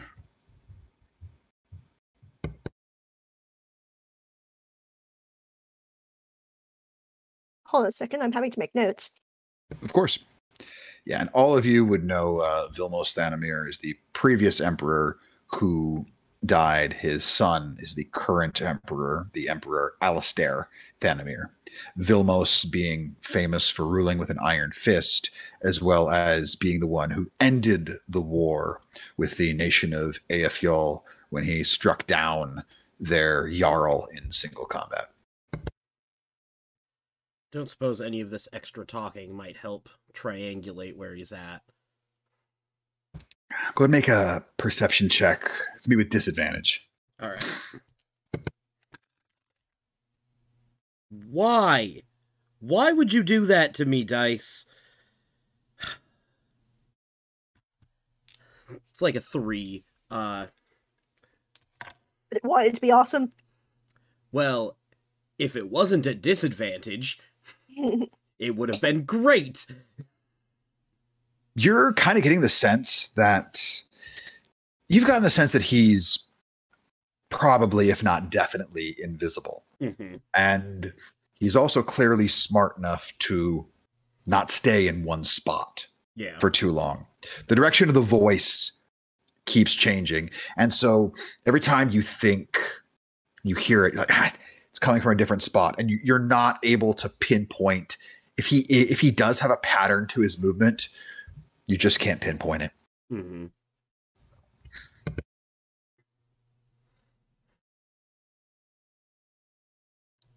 Did you say Olaforis was a dusk elf? Yes. Is that what they call themselves? Yeah. Like, and they sort of live between realms largely. They have some association with those that exist within what you would know as like the Feywild, but they don't take their existence all the way into the Feywild, such as like the Eladrin elves. They're just sort of right on the precipice of a lot of things, often known for being observers.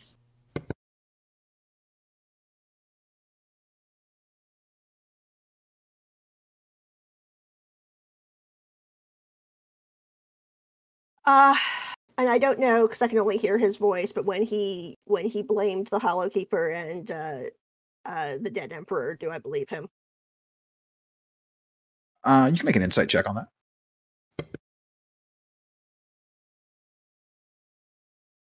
Mm, 17. Nothing's telling you not to believe him. I mean, everything about him is telling me he can't be trusted. But yeah.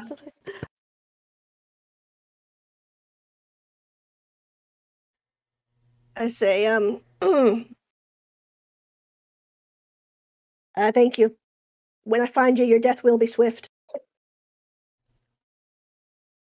That's all you wanted to know. Just who was in charge? I know why they were killed. Now I just need to know who did it. You think you could stand to the Hollowkeeper? Well, I'll be dead honest, I don't know what the fuck Hollowkeeper is, so... I know you're hurt right now. I know you're hiding. You're hurt too. There's a chance I could take all of you by myself right now. But the thing is, I don't know 100% either way. And I'll tell you right now, I wasn't willing to die for the Hollow Keeper then. And I'm not fully willing to die for the Hollow Keeper quite yet. So, you go ahead. You see if you can stop Deacon Hollow Keeper.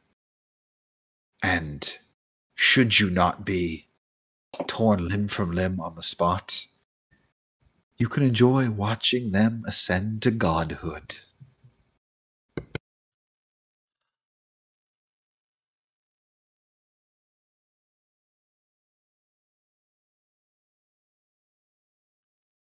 Of course, it's a goddamn cult.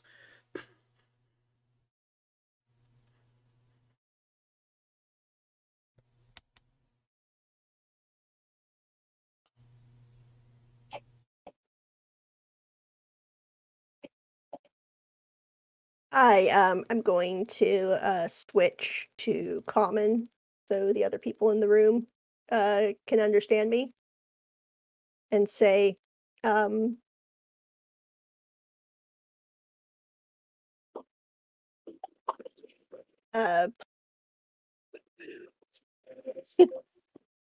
let's say, you could probably see, incidentally, anybody who's looking in Siobhan's direction, that her eyes have, she's taken her glasses off because it's too fucking dark to see otherwise, and her eyes have steadily gotten brighter. I don't know if you can see them glowing in the darkness. Oh no, it's bright down here. Never mind. The lights are on.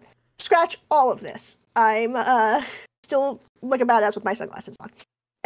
And I'm gonna say,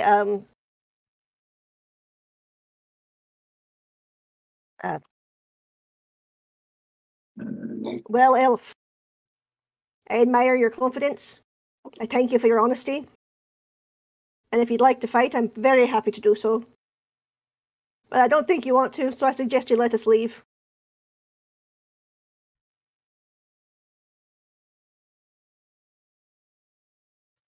Are you sure you want that for yourself? I'm offering you a chance to walk out of here alive. That's literally what I just said. Literally, I just said, we don't have to fight. I'll walk out. Why are you... Which part was unclear? Was it I switched back to Elvish? Is common not good for you? I also didn't miss the part where you said my death would be swift. Let's not pretend like this is over between us. Oh yes, it just doesn't have to be today. Oh. But it can be. That is a 21 to hit, Siobhan. Ouch. Yeah, as he appears, jammed his rapier into your stomach. And those of you who are on this lower floor, you see him right up next to Siobhan. Rapier through the gut. That would technically be a surprise, which makes it... That makes it an auto crit. Oh shit. Damn assassins. So, yup. I forgot he was a goddamn assassin. I wouldn't have been so mouthy. I mean, it finally got him to come out of hiding. Yep. So, let me grab my sneak attack dice. Let me grab my weapon dice. She also doesn't know that half her party ran away. So this is not...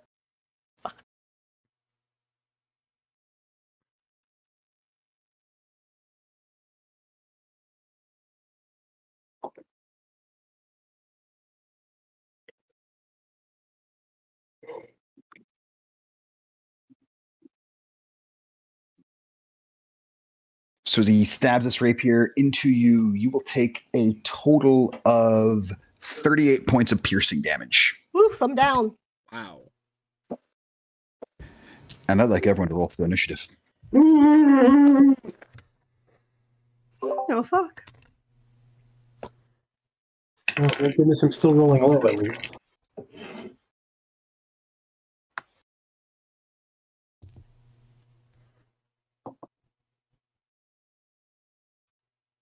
Okay, 25 to 20.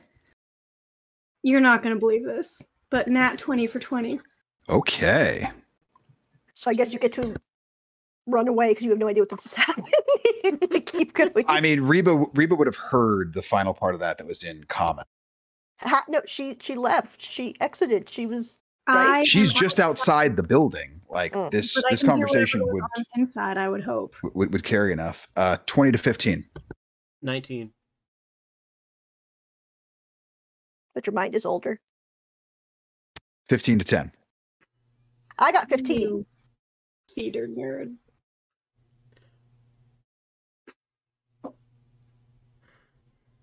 Ten to 5. 6. 7. Oh, this is going well.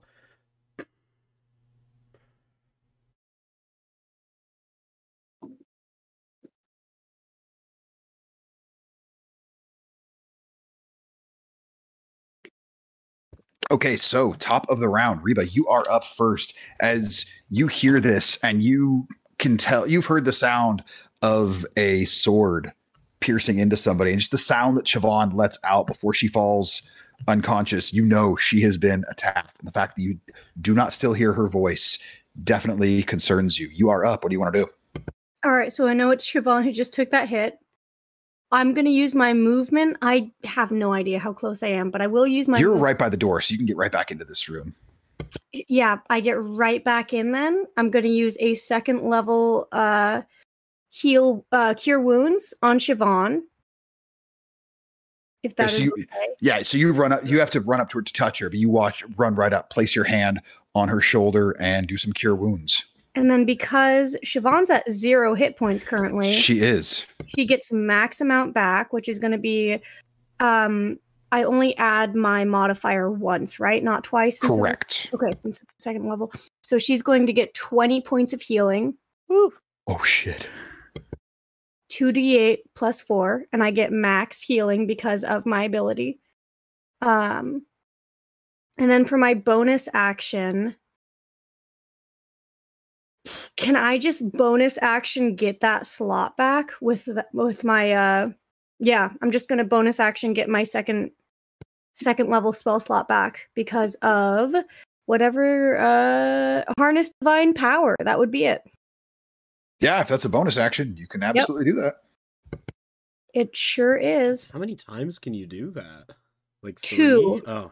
2 per long rest. That's so that's still great. last- It's an incredible cleric ability. So, Reba, you run in there. You can see Siobhan skewered on the end of this rapier, and you place your hand to her, giving this just life-giving energy from the cure wounds. And Siobhan, you feel just the breath rush back into you. And you can see Reba's hand touching your shoulder, her eyes locked on yours, knowing she is not going to leave you behind. And then Reba, just in your mind, calling out to Hell, knowing you need her power in this moment. And though you don't hear her voice, you can almost hear her smirk as her divine favor fills you, as just you feel this cold shudder up your spine as that arcane power goes back into you. But that is your turn. Karazura, it is your turn. Siobhan, you are on deck. From whatever box I've been hiding behind, I'm going to duck out and throw a 3rd level chromatic orb at his ass. Counterspell. You cast surprise, motherfucker. Yep. Surprise. Actually, he casts counterspell, but I was going to say, does he? as he begins to counter it, his rapier still stuck in Siobhan. He's reaching out to go in to counter it, and all of a sudden, this from behind Siobhan, as Swordall claps his hands together, this arcane burst coming out, whoosh, counterspelling the counterspell. We'll see what happens with that in a sec. Mhm. But go ahead and do your chromatic orb. As Siobhan, you can see this up close. As the counterspell fades, you see Olaforis' eyes go wide with fear. Since I was hidden, would this have been at advantage? Yes. He did not know where you were. Beautiful. Beautiful. This is a chromatic orb of ice. And that is going to be a 21 to hit.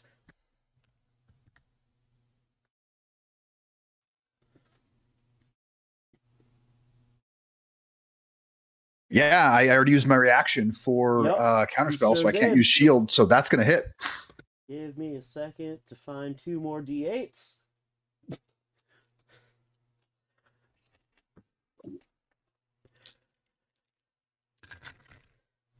That is math. Oh, not the math damage. 25 points of cold damage. Math would be psychic. Wookie. So yeah, this collides with him and see him cry out in a large amount of pain. He is very hurt, very winded, not enjoying things at all, is looking at the situation he's in. Felt very good about himself when it looked like the barbarian was going to fall. And now that she's staring him dead in the face, going, no, I can't. And he's going to use a legendary action to attack you, Siobhan. Piece of shit. Well, I'm still down, so. Oh yeah, this would be at advantage because you're prone. Yep. Okay, so it hits, but it's not a crit.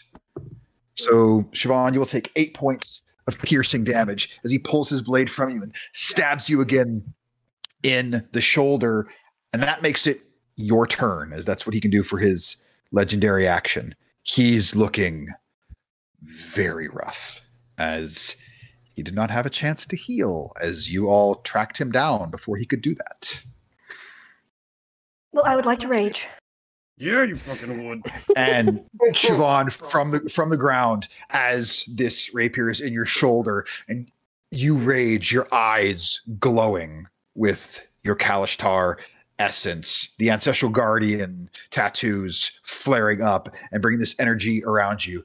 And you, holding your glaive in your left hand, you reach up and just pull the point of the rapier from your body and release it. You are now raging. Okay, so half my speed to stand up, I presume. Yep. And can I? God, I was knocked on my back. He's right over me. I want to stand up swinging. I basically want to be coming in with like a big kind of. Yeah, you get 2 attacks. Make your attack rolls. We going standard or reckless? Reckless. I'm big mad. Actually, yeah. Yeah, make some attack rolls at advantage. That is absolute betrayal, and you should both feel very bad about yourself. So the first one misses, unless a fucking unless a 12 hits. 12 very much does not hit. Make your second attack. I didn't think so. Very much. Okay. Does a 19 hit? 19 will hit. Go ahead and give me damage. Okay.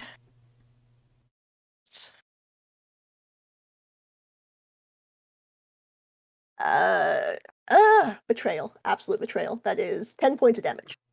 How do you want to do this? He had 9 hit points left.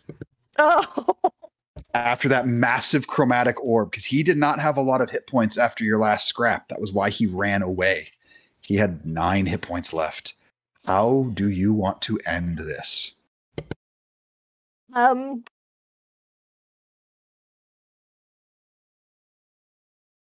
Since I now magically can speak Quarry, so literally no one is going to understand me, including him, probably. I stand up and I say, hang on, I wish I had been prepared for this.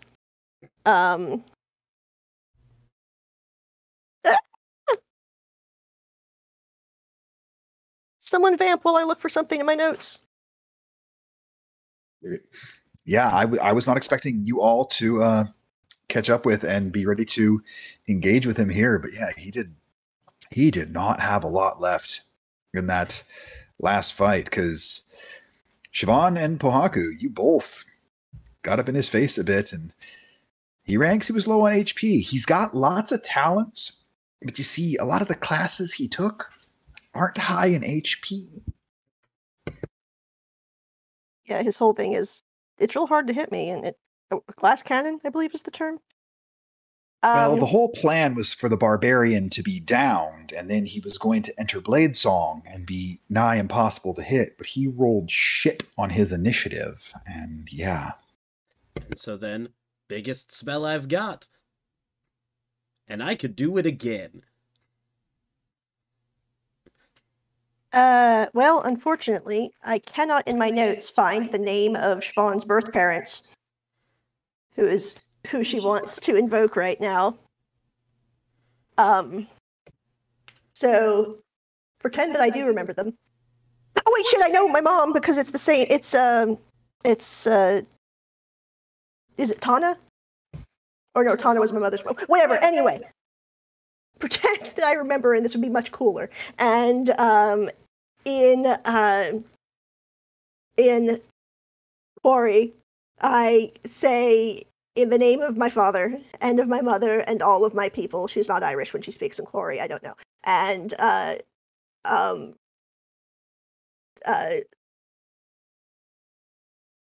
wow, okay.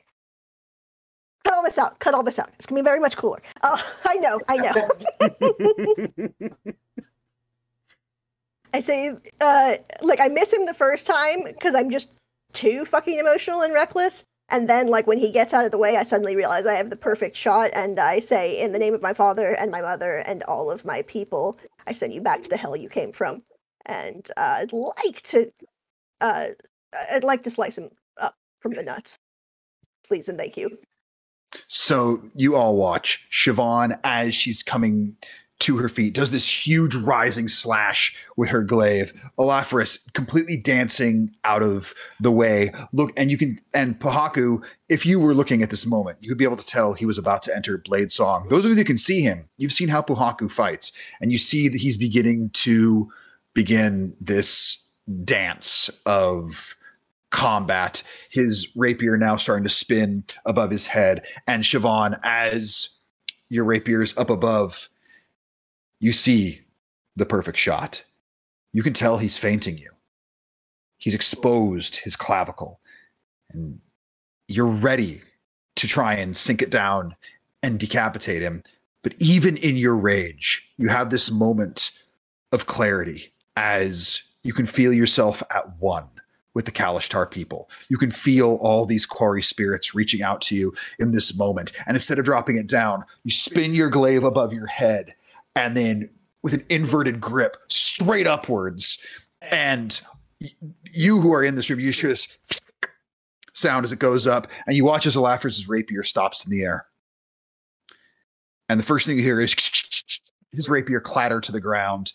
And then the two sides of his body slough in opposite directions as Siobhan stands there, having spoken a language none of you can understand. And you feel yourself, Siobhan, just this moment of not full satisfaction, but just the idea that a level of retribution has been done, as some very brief visions pop into your head. And of those visions, you now see the carnage that took place at the home of the Kalashtar. And you see Olaforis dancing amongst them, cutting down people left and right. And in this moment, you know that all he has slain have just been avenged.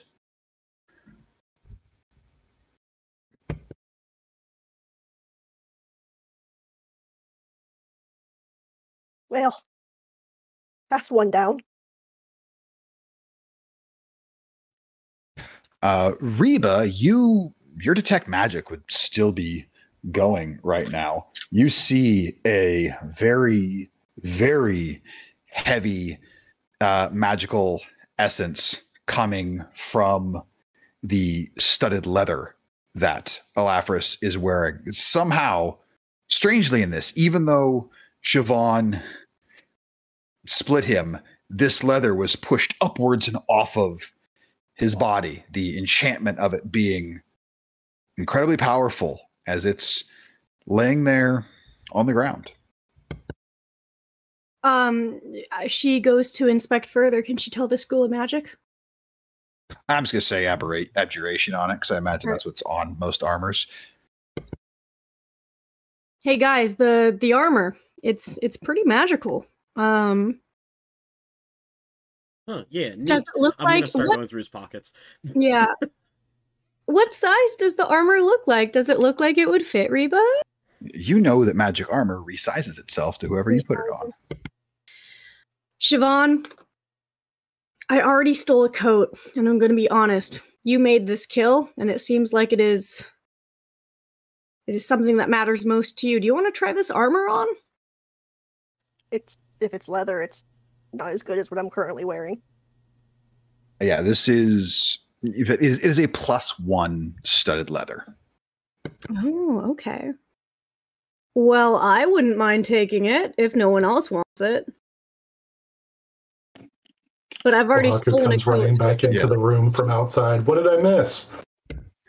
Yeah, this armor would be. I told you guys to get out of here. It was trapped. What are you still doing in the room?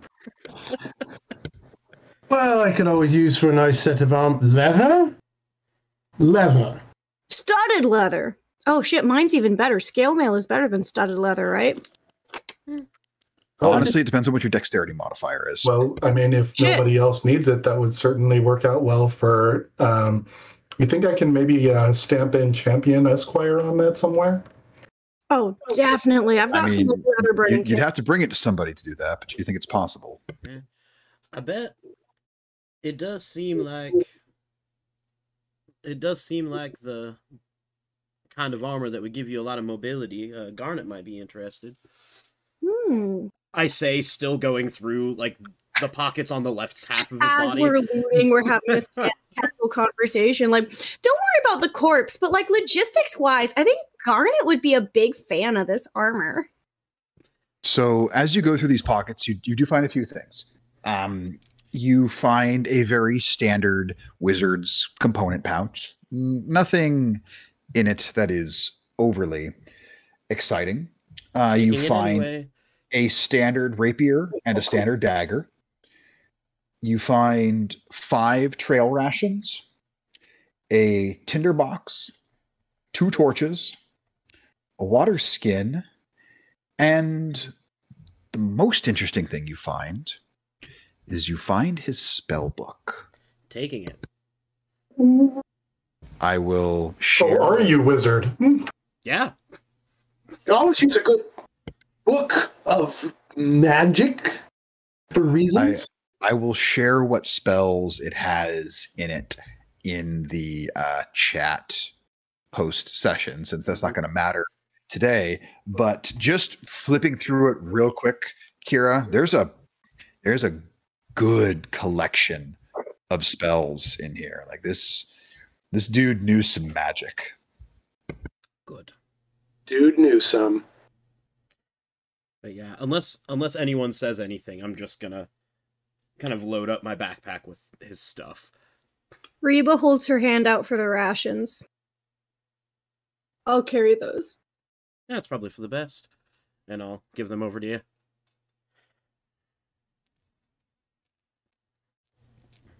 So at this point, Sonia just comes charging down the stairs, pointing her crossbow.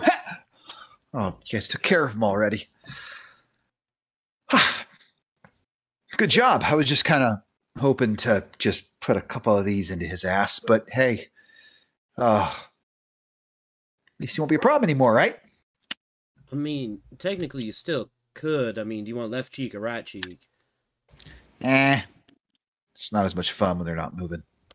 Can I make an insight check on if she's like genuinely disappointed on missing this fight? Absolutely, you can.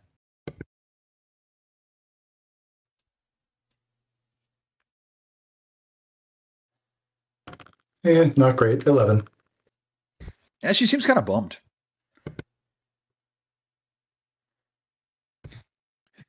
It's about at this point you do hear a skittering type sound as a pair of gnomish feet are running down the stairs from the upper area. Okay, so I caught up with you guys. I saw an explosion here.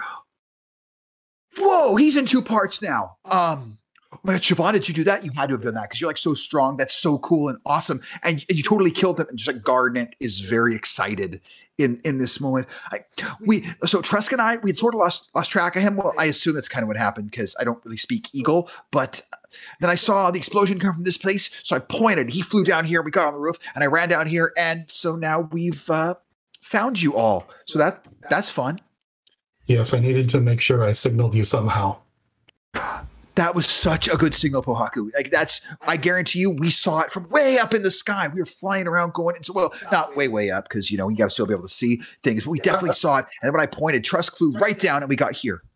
I'm sorry, Garnet. I can't lie to my friends. I got blown up a little bit. Well, I'm glad it was only a little bit because I don't want you blowing up a lot because you're wonderful. You're wonderful. Thank you.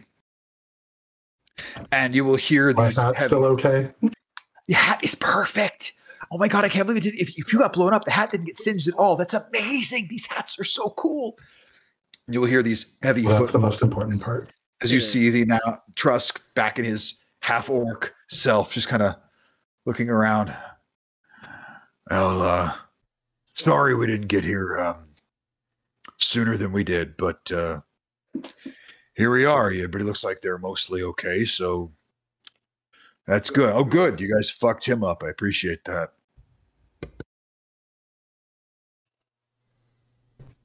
Swordall is actually going to look to you, Siobhan. Are you okay? Siobhan's just 1,000-yard stare. I haven't really paid attention or much heard anything anyone is saying. I'm kind of kneeling next to Olaforis. And then not paying any attention to anything. The one other thing, Kira, that you find going through his pockets is you find another one of those masks. All right. I'm gonna pocket that as well. I think Reba notices Siobhan's 1,000-yard stare and goes and puts a big ol' orcish hand on her shoulder. That was a good takedown you did there. How you feeling? What do I need to do to make sure he can't come back? I don't have anything prepared right now, but if we wait a day and keep close track of the body, we can make sure he doesn't have any more tricks up his sleeve. I pull out his tinderbox. That should also do it. We can go for a cremation today. I don't have anything else on my schedule. Let's not do it here. Yeah. Hawk, would Roger be all that. right. Would it be all right if we put him in the hole, or would it dirty the rest of the items in there? You want to put him in the... I thought we were just going to burn him.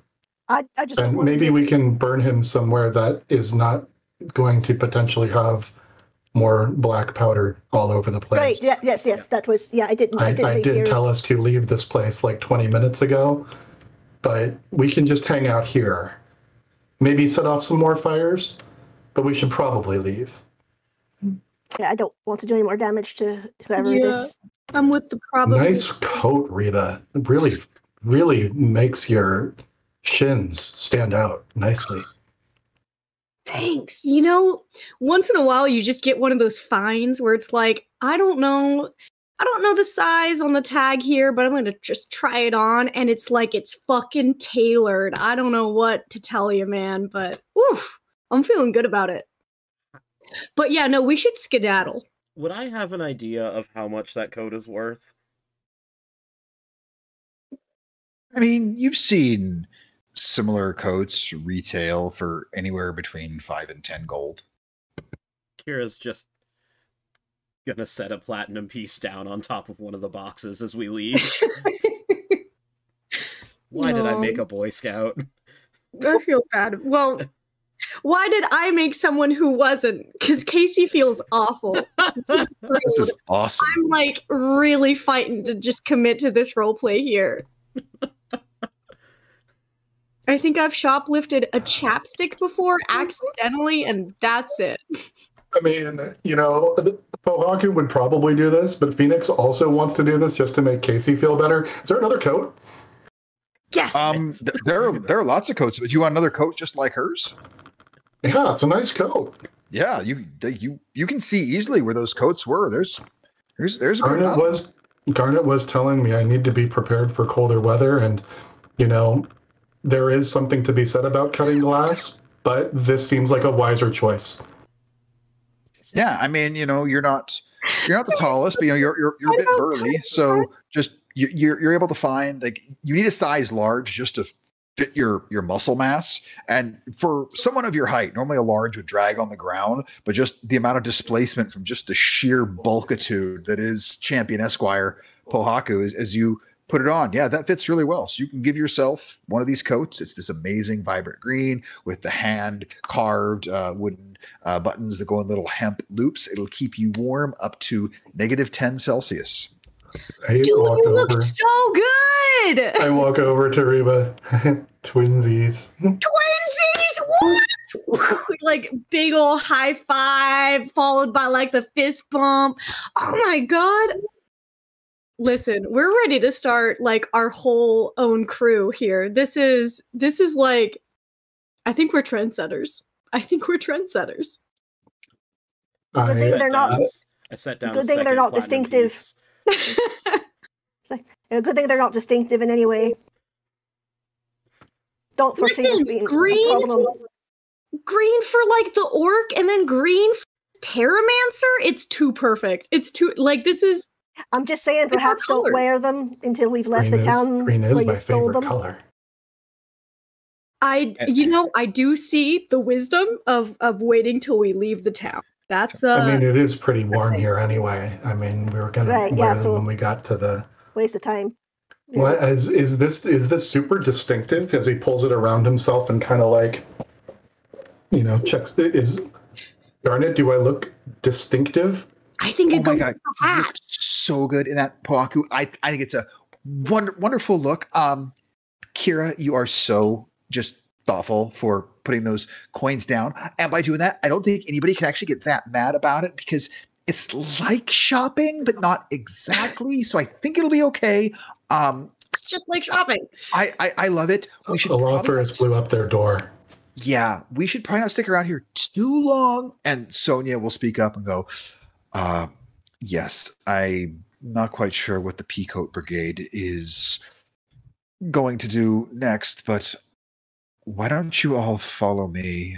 We'll bring the two halves of this asshole, and I know a spot we can make a little burn pile that no one will bother us. Just stick close. We can do it. We could do it out behind the bar. I'll have Trusk keep an eye out. We'll get this done quickly, and no one will be the wiser. Reba. Okay, I'll be right there. I'm just gonna run over to the door that got blown up and leave a gold coin like on the inside of it. That's so cute. Sounds great. Is this how you do it, Kira? Like, is this appropriate? Like, we just leave it here? I mean, it's the best option for now. We should go. Okay. Swordall will speak. Before we go, we should just do a quick investigation of the building itself. Make sure he didn't have anything hidden here, or if there's anything that we could discover or know about. There was some black powder hidden by the door. I found it. I'm glad to know that was found without any casualties, but perhaps I mean, it hurt. But I'm glad you are still with us. And Swordall is going to he's not sure what he's looking for, but he's going to kind of just do a quick investigation of the area. I will join him or give him assistance. He will give you advantage. Okay. That's absolute balls. It's like a 10 or an 11. It's 11. Yeah, there's a lot of shit in here. You don't have an idea quite what you'd be looking for or whatnot, but you feel very confident that if there were things to be found, perhaps a person would find them, but that person is not you. Yep. To tell you the truth, Sordo, I don't really know what kind of traps I'd be looking for. No, traps are not my thing. Yeah, well, I was trying to see if he had any sort of documents or anything, but I also don't know exactly what I was looking for either. So I guess that's where we're at. I was looking for traps. Oh, we aren't even on the same page. We should probably follow Sonia's advice and move along. Yeah. So how are we getting the body out of here? Well, Reba, and he holds up a bag of holding. I have this. If you don't mind. I've carried worse in it. He'll work on stuffing each half of the corpse into the bag. Why? I mean, we don't want to be conspicuous by carrying a corpse out of this building. Yeah, but just like real quick, what's worse than a dead body? 2 dead bodies. Fair. It's not the worst thing I've had in here. Trust me. I've had some experiments that have gone wrong in the past, and they were quite pungent. Oh, okay. Fair enough. Carry on. Oh, was that the time that you tried to make a better cantaloupe? That was one of them, yes. Yeah. That went very poorly, and I still regret the day I made the pit melon. Yeah. How could one possibly improve upon a cantaloupe? I wanted it to stay fresher longer. It didn't. Quite the opposite. Almost immediate rotting. I'm kind of surprised that there was no attempt made to weaponize it, but That you know of. Well, we should move along quickly and probably see about returning that horse. Fuck. I row outside. That we hope is still here. Yeah. The horse is still there, as it didn't take terribly long for you to do all this. Like, Siobhan, it's gone a few paces away. It's like started to wander a bit, but you find it. There's a very well-meaning townsperson. It's like, oh, good horse. Who do you belong to? And you're able to walk up and assure them that everything's fine. And the horse follows your lead quickly. And so this person doesn't argue at all, because the horse seems to take to you instantly, because you rolled very high on the animal handling before. You're able to return it to the individual who's not upset with the situation, and you are all able to gather back at the Proud Raven. Sonia convincing the patrons that they are closed for the rest of the night due to needing to do repairs, and Trust just kind of sets up a bit of a perimeter in the back, and you just watch as he extends his hand and this plant growth comes up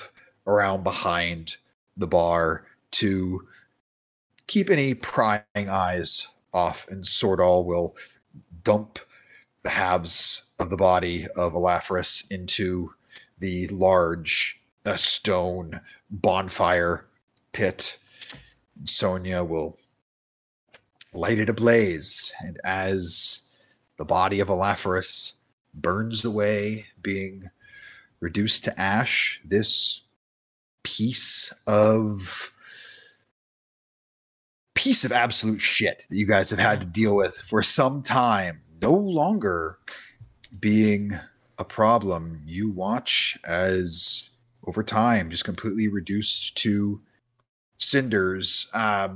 Trusk and Swordall both casting prestidigitation on the fire every so often to only have the smell of burning cedar coming off of it. So no one's the wiser, as burning flesh has quite the pungent and recognizable smell. They want to make sure that that smell doesn't carry at all.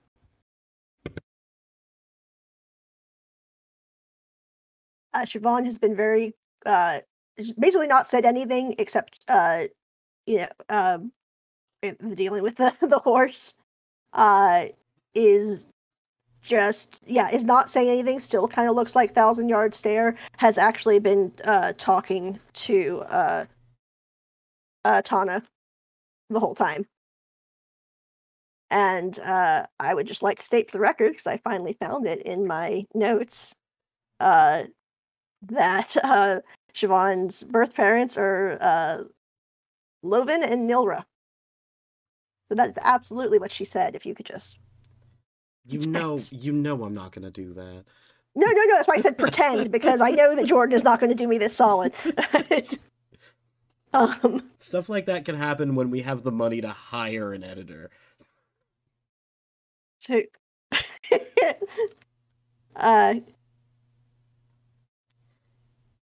guys, Kofi.com is...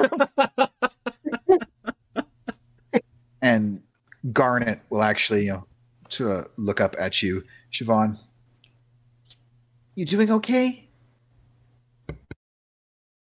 Yes, I'm alright. I know what to do now. You do? What do you have to do? Kill the Hello Keeper. Mannix, you hear that said, and normally, if you heard somebody say that, it would cause you to laugh. It's the equivalent of saying, I'm going to kill the boogeyman. But I'm going to kill the darkness. Exactly. But with what you've witnessed over the past couple of weeks, especially including this emissary of the Earl King that was sent to bring you, most likely dead, back to his realm, and you having seen the things Siobhan is capable of, both in your gut as your own instinct, and also with this shudder you feel right in the back of your skull that you feel every time you feel a connection with your patron. There's a part of you that's faced with the slight dread that she may get her opportunity, and you get the feeling you're going to be there when it happens.